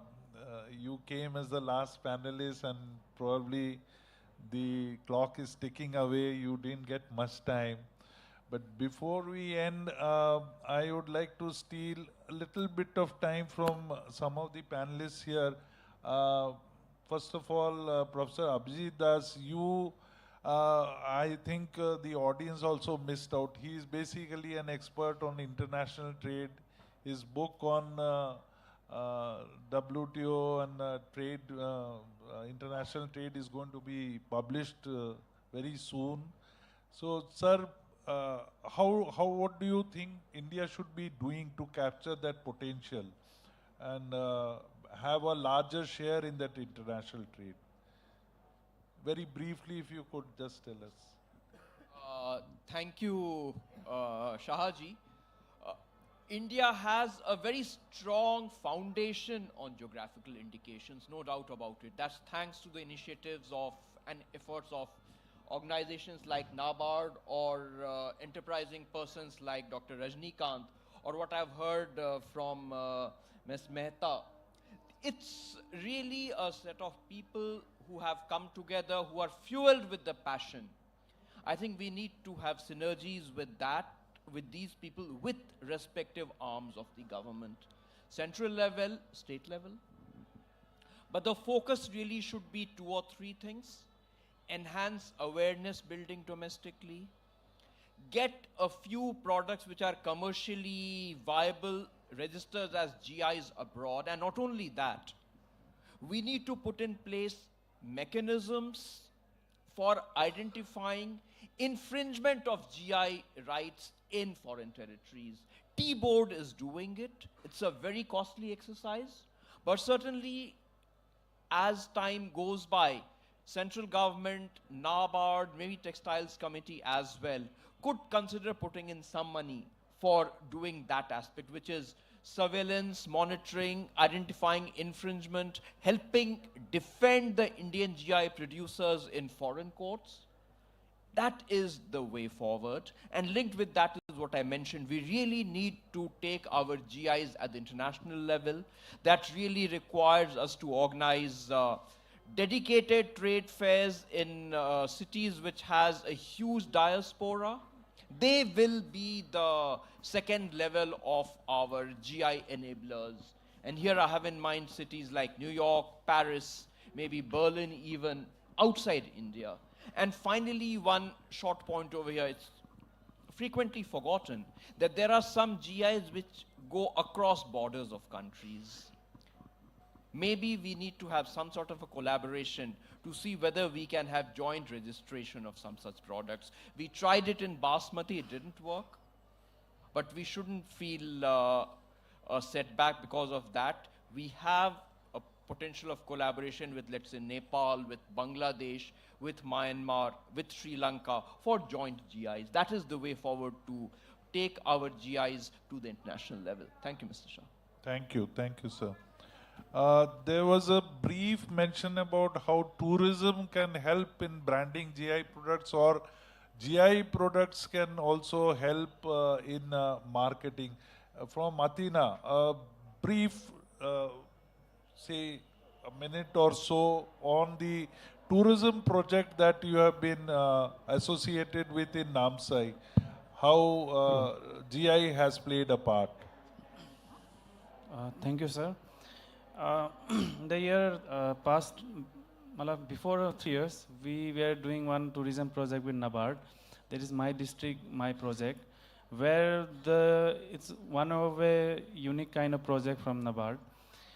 The main objective was to promote tourism in our area, especially increase the livelihood of those homestays who are in the Namsai district.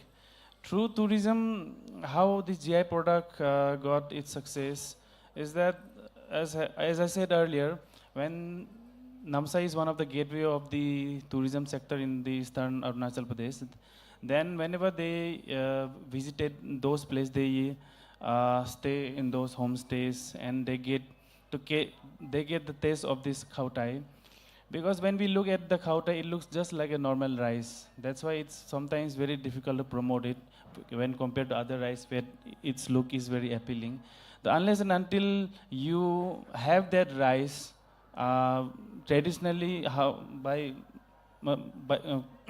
when you have that rice, when the homestays owner, they cook it traditionally with the leaf and aroma. When they combine it specific set of dishes, then they get its essence and they get to know the real taste of this khautai. And this project has really helped it. And also, once the customers or the tourists, when they get a taste, they promote it to other places.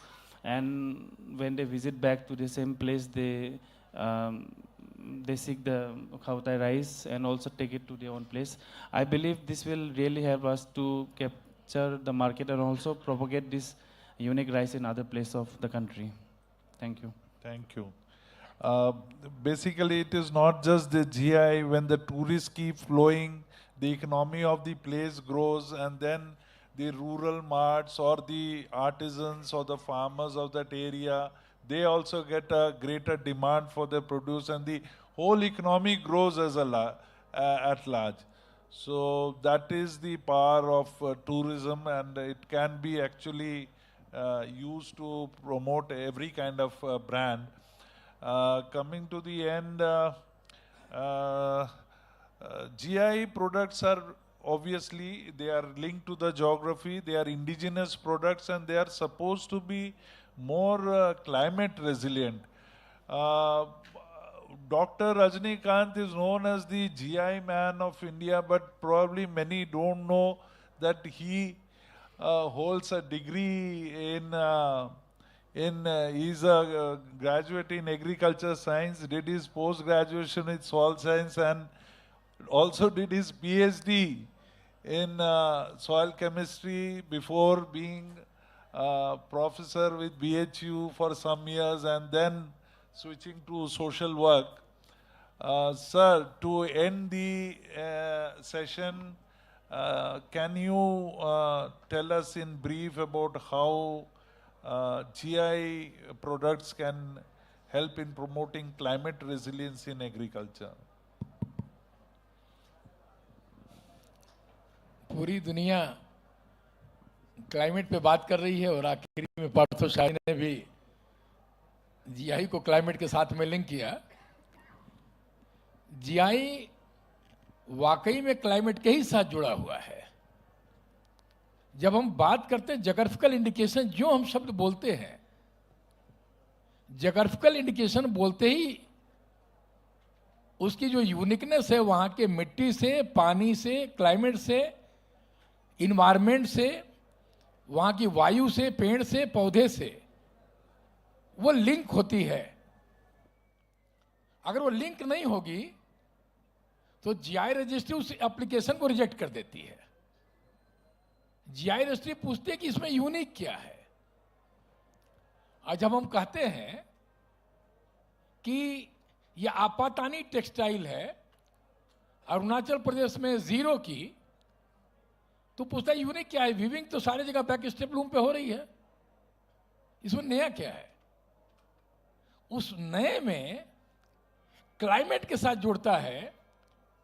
0 valley में जो butterfly पाई जाती है, उसका जो butterfly का पंख होता है, उसका जो कलर है, उसका जो मोटिव है, उस आपातानी के कपड़े में रिफ्लेक्ट हो रहा है।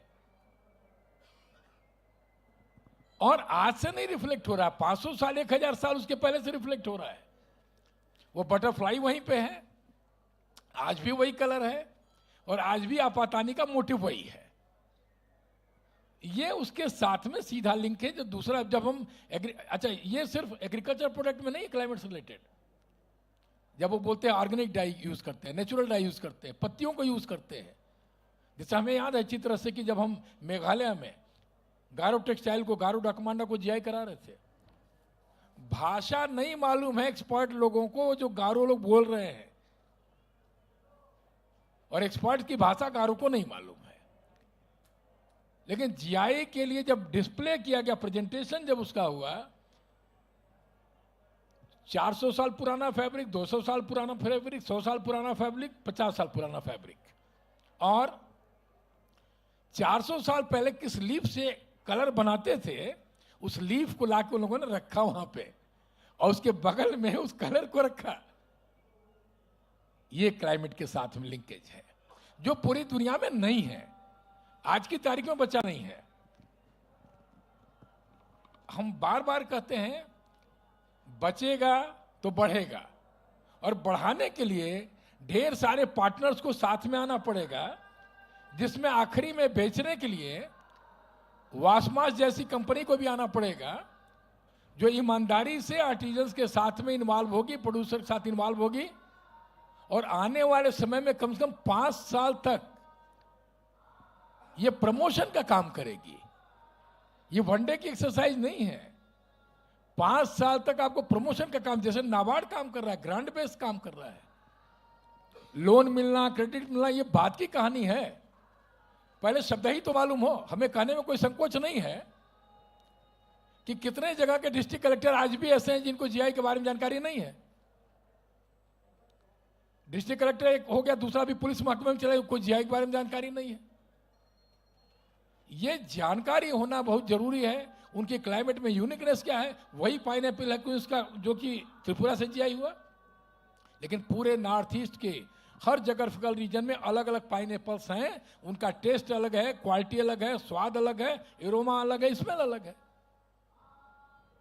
तो हमारा आखिरी में आकर यही है कि सबको एक साथ में आना पड़ेगा, रोड मैप बनाना पड़ेगा, तैयारी करनी पड़ेगी, और हमको फार्मर के, वीवर के, आर्टिजन के कंधे पे इसको नहीं फेंकना होगा कि नहीं ये उनका जीआई, वो अपना प्रमोशन का काम करें। हमेशा प्रमोशन का काम, ये वेलफेयर स्टेट का कॉन्सेप्ट है भारत में, ये सरकार का काम है, उसे जुड़ी एजेंसीज का काम है। आप प्रमोशन करके दिखाओ। मार्केट इतना जबरदस्त है आज की तारीख में कि पूरी दुनिया में, खासतौर से यंग जनरेशन हमेशा बोलती है हमें इस ब्रांड का सामान चाहिए। तो ये भारत का जो जीआई है वो एक ब्रांड के रूप में जब इमर्ज करेगा तब हम आगे बढ़ पाएंगे। नहीं तो वही कहानी होगी कि हम दुनिया में जब पहुंचेंगे तो बोलेगा उसने तो, चाइना ने पहले करा लिया, इटली ने पहले करा लिया, जर्मनी ने पहले करा लिया, अब आप अपनी चीज को तो करा नहीं पाए बाहर जाकर के, अब आप उससे लड़ाई करो और वह फेल हो जाओगे।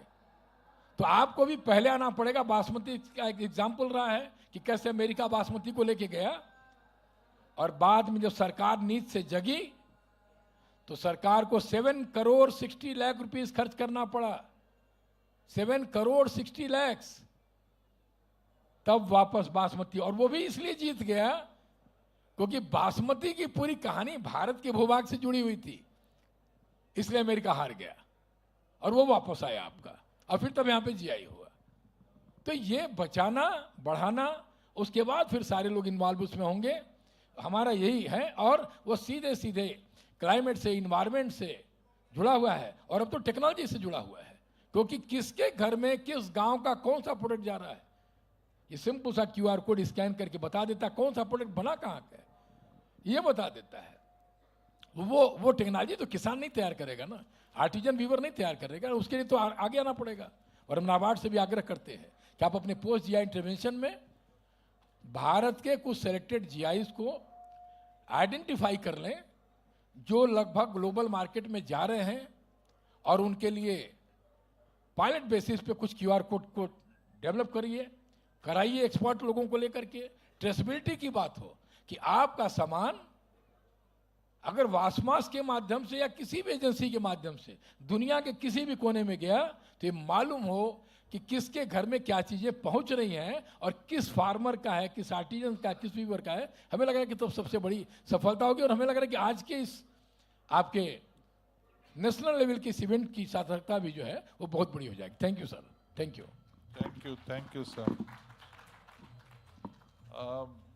I think I got more than I had asked for, and the panelists were so experienced, and they were each such great storytellers that it has left virtually no time for questions.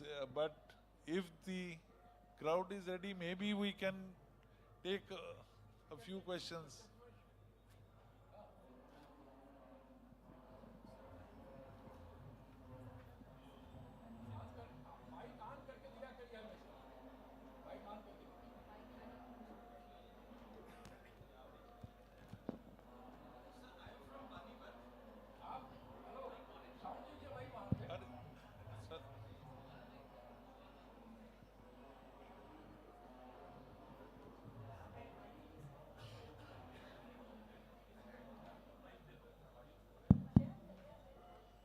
Sir, I am from Panipat. I'm working into the textile industry, and textile industry for domestic as well as for export supplies. Panipat is a major hub. Sir, are you aware that if there is any GI for Panipat textiles, or if not, then is there potential for the Panipat textiles, especially it's an export hub. All over world, textile goods are exported from Panipat. So what is the scope for GI for Panipat-based textiles?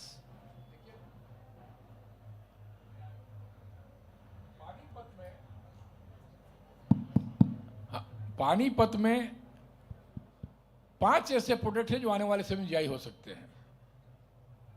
Panipat को तो UNESCO ने world heritage में शामिल किया है।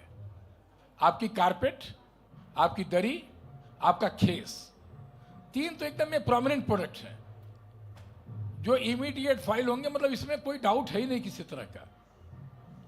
इसके अलावा आपके और भी हैंडलूम वीविंग के 1-2 प्रोडक्ट हैं जिसकी एक पुरानी हिस्ट्री रही है पानीपत में। ये संभावना पोटेंशियल जीआई है, आने वाले समय में एकदम वो जीआई होगा। और हमें लग रहा है कि शायद नाबार्ड का जो रीजनल ऑफिस है उसने कुछ इनिशिएटिव स्टार्ट किया है पानीपत हरियाणा को लेकर के। एक प्रोडक्ट शायद आइडेंटिफाई हुआ, लेकिन आपके पास तो ऑलरेडी एसोसिएशन है, and you can come forward and then we can take the initiative, no issue. तो we need to approach which organization? नहीं, ऑर्गेनाइजेशन से देखिए, जीआई में 2 चीजें होती हैं। आपको कोई important GI technical facilitator identify करना होगा जो कि इस पूरे प्रोसेस को लेकर के आगे जाएगा। एप्लीकेंट आपका एसोसिएशन होगा, लेकिन आपको एक टेक्निकल फैसिलिटेटर लेना होगा क्योंकि ये लॉन्ग टाइम और लेंथी प्रोसेस है, लीगल प्रोसेस है। तो उसमें जो लोग जीआई के लिए सपोर्ट कर रहे हैं, जैसे हम आपको एग्जांपल देते हैं कि नाबार्ड के ही सपोर्ट से हमने भारत में लगभग 250 से अधिक जीआई फाइल करवाए हैं, 155 ग्रांट हो चुका है। तो इसलिए एसोसिएशन आपका बात करेगा, उसमें सपोर्ट मिल जाएगा, कोई दिक्कत नहीं है। Thank you. Anyone else? Okay. Sir, I had just one question. While we are already working on making stringent laws and ensuring that the rights are protected, this is just a thought that if the consumer is also more aware on the authenticity of the product, the counterfeit and pirated products will eventually get discouraged.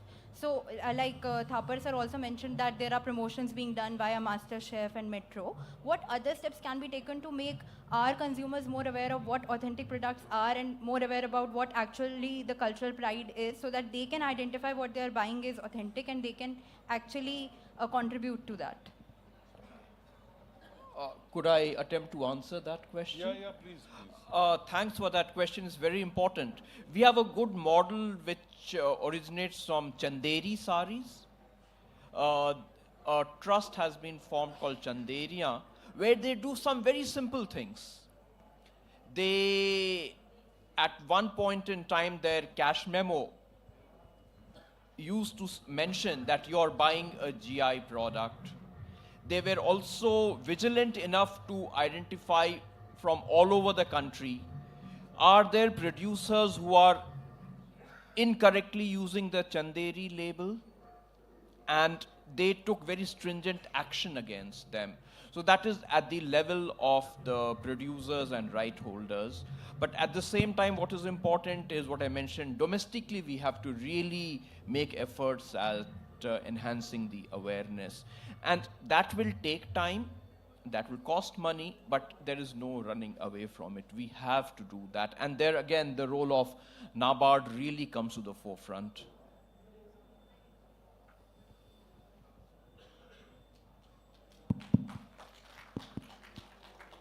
Hello sir, मैं विधान चंद्र राय सिवान बिहार से आया हूँ। हमारा वहाँ पर mother Teresa सेवा trust एक NGO चलता है और हमने अपने एनजीओ के माध्यम से लगभग 1500 महिलाओं को सदस्य बना करके उनसे मशरूम की ट्रेनिंग दे करके और मशरूम का उत्पादन कराते हैं। और हमारा एक एफपीओ भी है जिसके लगभग 1500-1600 सदस्य हो चुके हैं अभी तक। और क्या हम लोग मशरूम और गुड़ इन सब का जीआई में हमारा टैग मिल सकता है? हमारे यहाँ मक्के का, ठीक है, मक्के का भी नहीं ना हो गया क्वेश्चन, आप सुन लिया आपका। मशरूम है, गुड़ है, या कोई पत्थर है, या कोई और भी प्रोडक्ट है, हमेशा ध्यान रखिएगा कि जीआई प्रोडक्ट का होता है, उत्पाद का होता है, कोई प्रोडक्ट होना चाहिए। कोई दिक्कत नहीं है, मशरूम को एकदम जीआई मिल सकता है। जीआई में 3-4 चीज़ों का जरूर ध्यान रखिएगा। कोई भी व्यक्ति आइडेंटिफाई अब आप कर सकते हैं। आज के जाने के बाद शायद आप लोग अपने गांव घर में भी खोजना भी शुरू करेंगे कि ये जीआई हो सकता है, ये हो सकता है, ये हो सकता है। और यही सबसे बड़ी विशेषता है जीआई की, जिसको खोजेंगे। एक तो वो प्रोडक्ट नाम से बुलाया जाता है, वो लोग मांगते हो उसको। जैसे अभी बोले चंदेरी साड़ी, या पोचमपल्ली एकत, या बनारस साड़ी, या बनारस का लंगड़ा आम, या निजामाबाद ब्लैक पॉटरी, या कांजीवरम साड़ी, नाम से बुलाया जा रहा है। साड़ी नहीं बोल रहे, कांजीवरम साड़ी, मैसूर सिल्क, नाम से बुलाया जा रहा है। कोई प्रोडक्ट वो गांव में है, उस कस्बे में है, कोई दिक्कत नहीं है। अगर वहां पे वो पॉपुलर है वो प्रोडक्ट उस गांव को, जैसे कोई बोलता है कि हमको गुड़ चाहिए और एक आदमी बोलता है हमको मुजफ्फरनगर का गुड़ चाहिए, दोनों फर्क हो गया। मुजफ्फरनगर का गुड़ चाहिए, इसका मतलब है उसकी एक रेपुटेशन है। दूसरा, उस प्रोडक्ट का करीब 70 से 100 साल का इतिहास चाहिए वहां होने का। जीआई को क्रिएट नहीं किया जा सकता, बना नहीं सकते हैं। जीआई एग्जिस्ट करता है पहले से वहां पे। जैसे बाराबंकी हैंडलूम, लगभग 250 साल पहले का इतिहास है हैंडलूम की। विभिन्न का बाराबंकी से लेके अयोध्या के पूरे इलाके में, फैजाबाद से लेके पूरा इलाका है। जामदानी किसी समय बहुत बेहतरीन बनती रही, शब्द था अवध जामदानी, ये शब्द है। तो अगर आपके मशरूम में तो 70 से इतिहास हो गया। तीसरा हो गया, एक ज्योग्राफिकल एरिया होनी चाहिए।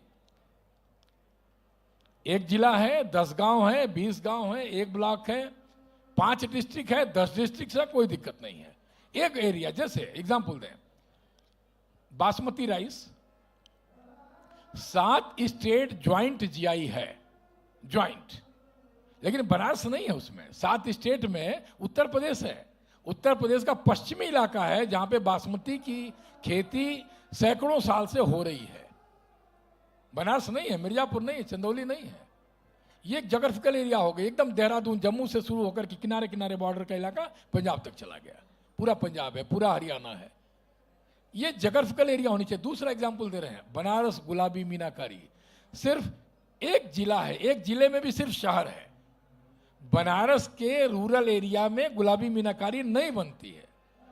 17वीं शताब्दी से 17वीं सेंचुरी से गुलाबी मीनाकारी का जो रिकॉर्ड है वो बनारस है, और बनारस में जो पुराना इलाका बनारस का है वहाँ पे बनती है। तो एक एरिया हो गई, उसका एक इतिहास हो गया और एक नाम हो गया। अगर कोई चीज़ कोई मांग रहा है तो उसका जीआई होगा। अगर कोई सोच रहा है कि साहब यहाँ पे 10 साल से खेती हो रही है, 5 साल से खेती हो रही है, ये हमने यहाँ पे गुण को सोठ डाल के बना दिया, इसको वो जीआई नहीं होगा, क्रिएट नहीं किया जा सकता है। तो अगर मशरूम का आपके हम लोग देखेंगे उसका इतिहास क्या है, भूगोल क्या है, चीज़ें क्या है, कितनी पुराना है, कैसे है, तो एकदम हो सकता है। जैसे अभी दरभंगा टेराकोटा को जीआई फाइल हुआ। अभी तक लोग मधुबनी पेंटिंग की बात करते थे, दरभंगा टेराकोटा कोई नहीं जानता था। गया की तिलकुट को सभी लोग जानते हैं, वो भी जीआई फाइल हुआ। तो ये जीआई के लिए जो बेसिक चीज़ है वो यही है। और हमें लग रहा है कि आने वाले समय में अब आप लोग यहाँ से जाने के बाद और खोज करना शुरू करेंगे, और हमें लग रहा है कि संख्या बढ़ेगी और नाबार्ड की जिम्मेदारी भी बढ़ेगी।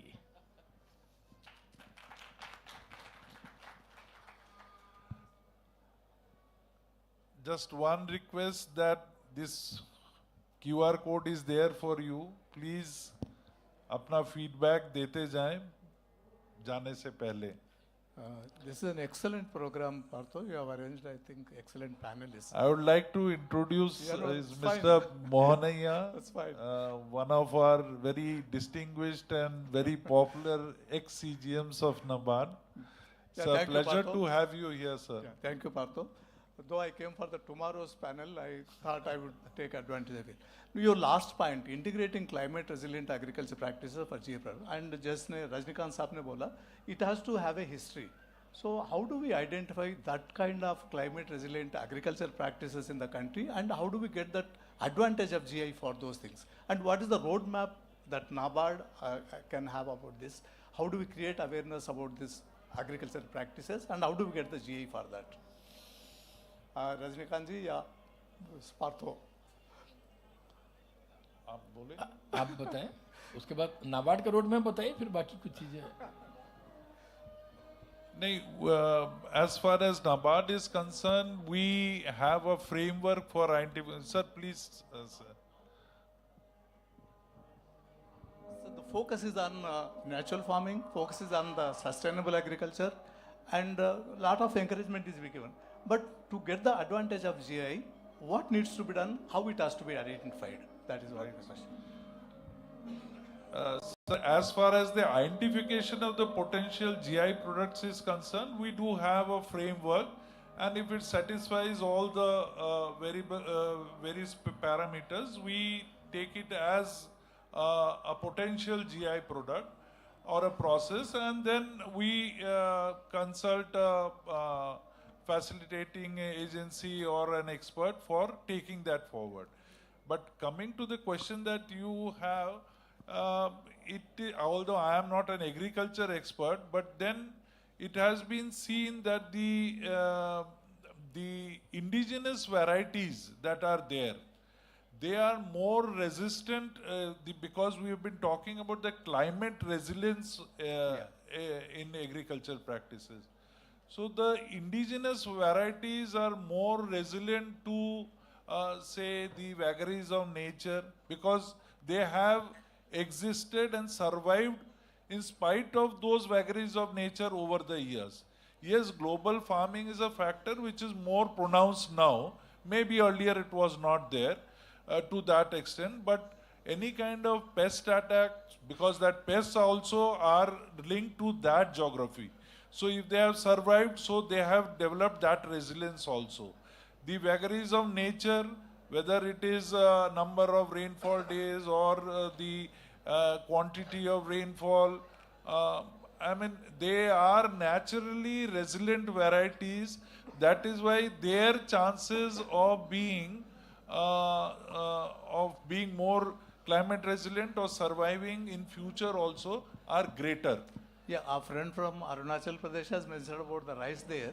So similarly, how the farmers can take advantage of this in different areas. So whether there is any plan to identify such of those products and grains or such of those areas where these practices are there, which could be supported through GI. In fact, sir, this is a challenge that Athina's community has also been facing. So when the demand grows, the farmers are tempted to use, inorganic fertilizers to either increase the yield or move to new geographical locations so that the demand can be met and fulfilled and they can exploit the potential. So that is the challenge. But naturally, if the GI product is grown by the the cultural practices remain the same and the geographical area also is restricted to the traditional areas, I think these problems of quality or not being resilient will not arise. So the challenge is more there. What you are saying is that how will the farmers recognize? It is the community. They obviously know that this is something that has been there. In fact, where the farmers have failed to recognize that, those germplasms have been lost. We only hear stories that some years back, हमारे दादाजी परदादा के time में हमने सुना है कि ये वैरायटी ऑफ चावल थी. But nowadays it is not grown because the productivity was less, the yield was too little, and it was not viable. So they lost. They couldn't appreciate that historical value, and they moved over to new high-yielding varieties. So I think that is the challenge before us. Sir, हम एक example देके close करेंगे. We have 3 examples. One is the Koraput Kalajira rice, Odisha. Excellent example. One lady is there. She has protected more than 75 landdress variety of the rice in a very traditional manner. And then Koraput Kalajira rice is granted GI tag. The second example is Adi Kakir, Adi ginger, grown by the Adi tribal community in the Arunachal Pradesh. They are working in the shifting cultivation. And the third example is the Adam Chini Chawal of the Mirzapur. Recently it has granted GI, revival of the 125-year-old variety. And the latest example is in the Andaman and Nicobar, Maya Bandar area is there, 125-year variety Karan Musli rice.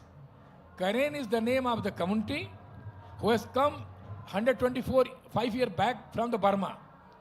This was the part of the Bharat.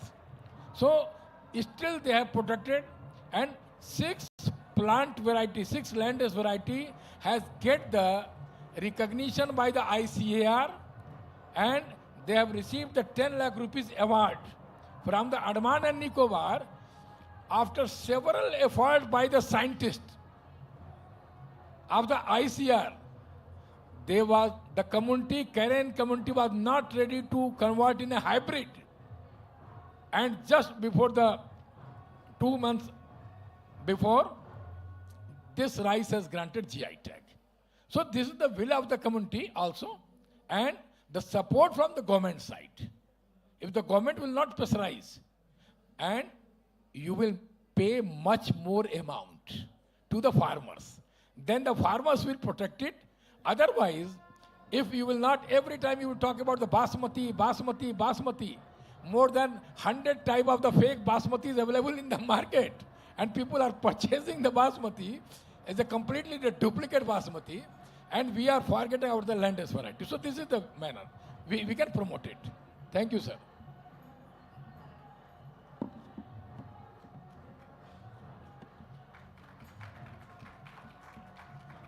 I think we can have just one last question. Because we have not announced this, So now I make that announcement. One last question, please. नमस्कार sir सभी को, मेरा नाम सुनील कुमार चौधरी है और मैं मधुबनी युवा कीर्ति संगम का CEO हूँ सर। सर मेरा एक ये क्वेश्चन है कि एक ही प्रोडक्ट कई जगह बनते हैं, जैसे मधुबनी का सिक्की या शुजनी या फिर लाह की चूड़ी दूसरे तीसरे डिस्ट्रिक्ट में भी बनते हैं या फिर दूसरे स्टेट में भी बनते हैं, तो इसका फिर GI दूसरे जगह कैसे हो सकता है?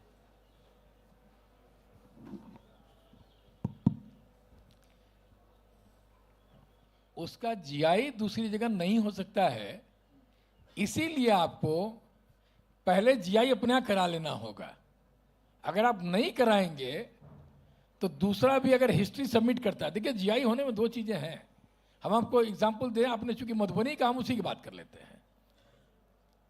अभी दिल्ली में भी कुछ बड़े ट्रेडर अपने वर्क शेड के अंदर में बैठा करके लड़कियों को, जो पेंटिंग में एक्सपर्ट लड़कियां होती हैं, उनको दिल्ली में बैठा करके अब पेंटिंग बनवाते हैं मधुबनी, और दिल्ली के पास मार्केट में, खान मार्केट जैसी एरिया में बहुत महंगे दाम पे ही बेच देते हैं। हमने जब उस जगह को विजिट किया, पूछा, तो लड़कियों ने कहा कि 500 रुपये एक दिन का मिलता है, और उसके हाथ की बनाई हुई पेंटिंग वहीं खान मार्केट में 5000 रुपये की है। ये कंप्लीटली इलीगल है। मधुबनी का जब GI हुआ था तो मधुबनी की जो मिथिला की जो एरिया है उस जोग्राफिकल इंडिकेशन में वो ऑलरेडी रजिस्टर हो चुका है। अब ये सवाल उठता है कि ये वायलेशन हो रहा है, कानून का उल्लंघन हो रहा है। दिल्ली में तो बन ही नहीं सकता है, बिहार में भी सासाराम, मोहनिया, भभुआ, रोहतास में भी नहीं बन सकता है। वो तो मिथिला रीजन की पेंटिंग है, एक ही जगह पेंटिंग, आप पटना में भी नहीं बना सकते हैं। यही काम सरकार के विभाग का है। This is the responsibility of the government department. Infringement, कानून का अगर उल्लंघन हो रहा है तो रोकने का काम सरकार के विभाग का है, वो आर्टिजन नहीं रोक पाएगा। और जब आप 2-4 इन्फ्रिंजमेंट के केस फाइल करेंगे, जब कोर्ट से जुर्माना लगेगा, पेनाल्टी लगेगी, फाइन होगा, यहां तक कि जेल जाने का भी प्रोविजन है, तब जाकर के रुकेगा। नहीं तो अगर गवर्नमेंट इन्वॉल्व नहीं होगी इन्फ्रिंजमेंट में, और GI के कानून में जब GI गजट नोटिफिकेशन होता है तो there is a clause inspection body. किसी भी GI में अगर इंस्पेक्शन बॉडी नहीं है तो GI ग्रांटी नहीं हो सकता है। और इंस्पेक्शन बॉडी में 6-7 डिपार्टमेंट के नाम होते हैं, लेकिन अनफॉर्चुनेट क्या है कि after granting the GI there is not a single inspection body in the country. अभी करण थापर साहब चले गए, नहीं तो हम उनके सामने इस बात को रखते कि भाई DPIIT एक गवर्नमेंट ऑर्डर जारी करो कि जितने GI हो गए वहां पे इंस्पेक्शन बॉडी कॉन्स्टिट्यूट करिए, और उसमें रूल है the representative of the district administration will be involve. तो डिस्ट्रिक्ट कलेक्टर चेयरमैन हो जाएगा, आप बना दो उसको। वहां पे 2-4 इन्फ्रिंजमेंट का केस जहां आपने पकड़ा, लोग वैसे भी गलत नहीं करेंगे। भारत में कानून को मांगने वाले ज्यादा लोग हैं, वो नहीं करने वाले हैं। आप पेंटिंग बोल के बेच सकते हैं, मधुबनी पेंटिंग नहीं कह सकते हैं। शब्द आ गया पेंटिंग, रिटेन में कहीं आप लिख नहीं सकते मधुबनी उस एरिया के अलावा। तो यही है उसका तरीका इन्फ्रिंजमेंट का, और वो उसके लिए अवेयरनेस होना पहले जरूरी है। हम दंड देने की बात करेंगे, उसको मालूम ही नहीं है, वो बोल रहा है दिल्ली में हमको तो मालूम ही नहीं है। जैसे दिल्ली में बैठ के लोग फुलकारी बना रहे हैं, बोलते साहब वो तो हमको मालूम ही नहीं, हम तो दिल्ली में बना रहे हैं, हम भी फुलकारी बेचते हैं, जबकि फुलकारी पंजाब, हरियाणा, राजस्थान, इस 3 स्टेट को ज्वाइंट मिला, दिल्ली में बन ही नहीं सकता है, लेकिन यहाँ बना रहे हैं। और अनफॉर्चुनेट क्या है, गवर्नमेंट डिपार्टमेंट फुलकारी की ट्रेनिंग के लिए ग्रांट दे रहा है दिल्ली में।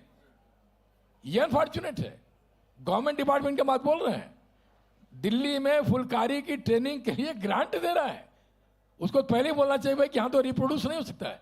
GI को आप रिप्रोड्यूस नहीं कर सकते हैं जोग्राफिकल एरिया के बाहर, तो रोकने का ही तरीका होगा। Thank you, sir. Thank you. बहुत धन्यवाद। I think the cultural program has started and many of the audience are waiting to go over there. And Kamini there is giving me an evil look. So I'll hand over to you, Kamini. Good afternoon, everyone. Let's take a moment to thank our distinguished moderator, Mr. Saha, for steering this insightful discussion with such precision and depth. A big round of applause for him. The audience members are requested to scan the QR code displayed on the standees to your left as well as right. Kindly provide your feedback. It is very valuable to us. Further, don't forget to scan the QR codes displayed across the venue for providing your helpful feedback and insights on the overall event as well as for participating in the quiz ग्रामीण भारत को जानो। अब समय आ गया है कि हम अपने सभी माननीय स्पीकर्स और पैनलिस्ट को एक छोटी सी भेंट के रूप में अपनी कृतज्ञता व्यक्त करें। May I now request our moderator to kindly present a memento to our esteemed speakers and panelists.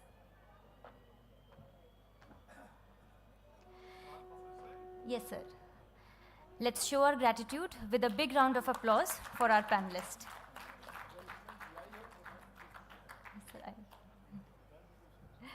जब तक हमारे मॉडरेटर सभी माननीय स्पीकर्स और पैनलिस्ट को मेमेंटो प्रदान कर रहे हैं, मैं आप सभी को इस मेमेंटो के बारे में कुछ बताना चाहूँगी। Today's memento is an ornate papier-mâché tray. It is an ultimate example of the unmatched talent and skill of Kashmiri artisans. It showcases intricate hand-painted designs that reflect their beautiful legacy of art. In 2011, this vibrant art form was honored with the GI tag by the Government of India. Kindly provide the memento.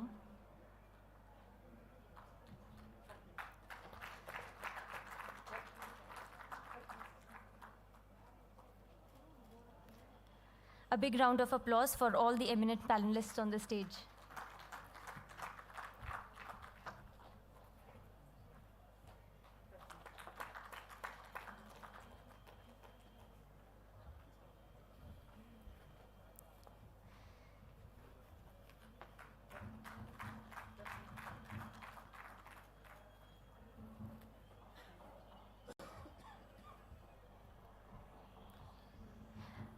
आइए हमारे panelist के अमूल्य योगदान के लिए ताली बजाकर उनको सम्मानित करें।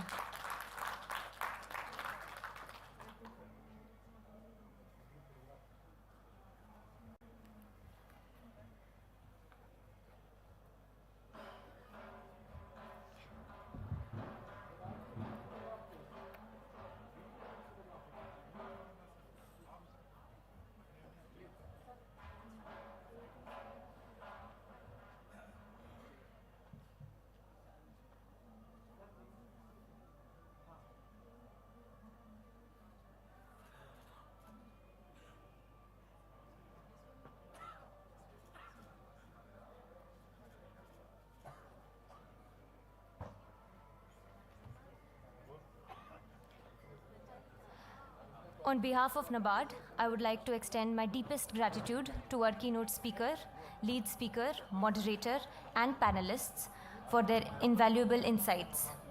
My heartfelt thanks to our esteemed guests and audience for their presence and attention today.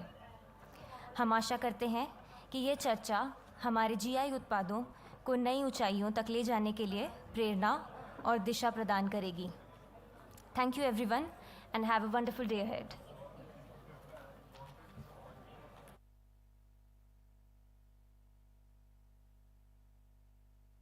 Hello everyone, I would just request all the exhibitors and interested people to please stay back. We are also going to have a workshop right now on the same topic by Dr. Rajani. So those interested may please stay and you can call others also who are interested in this.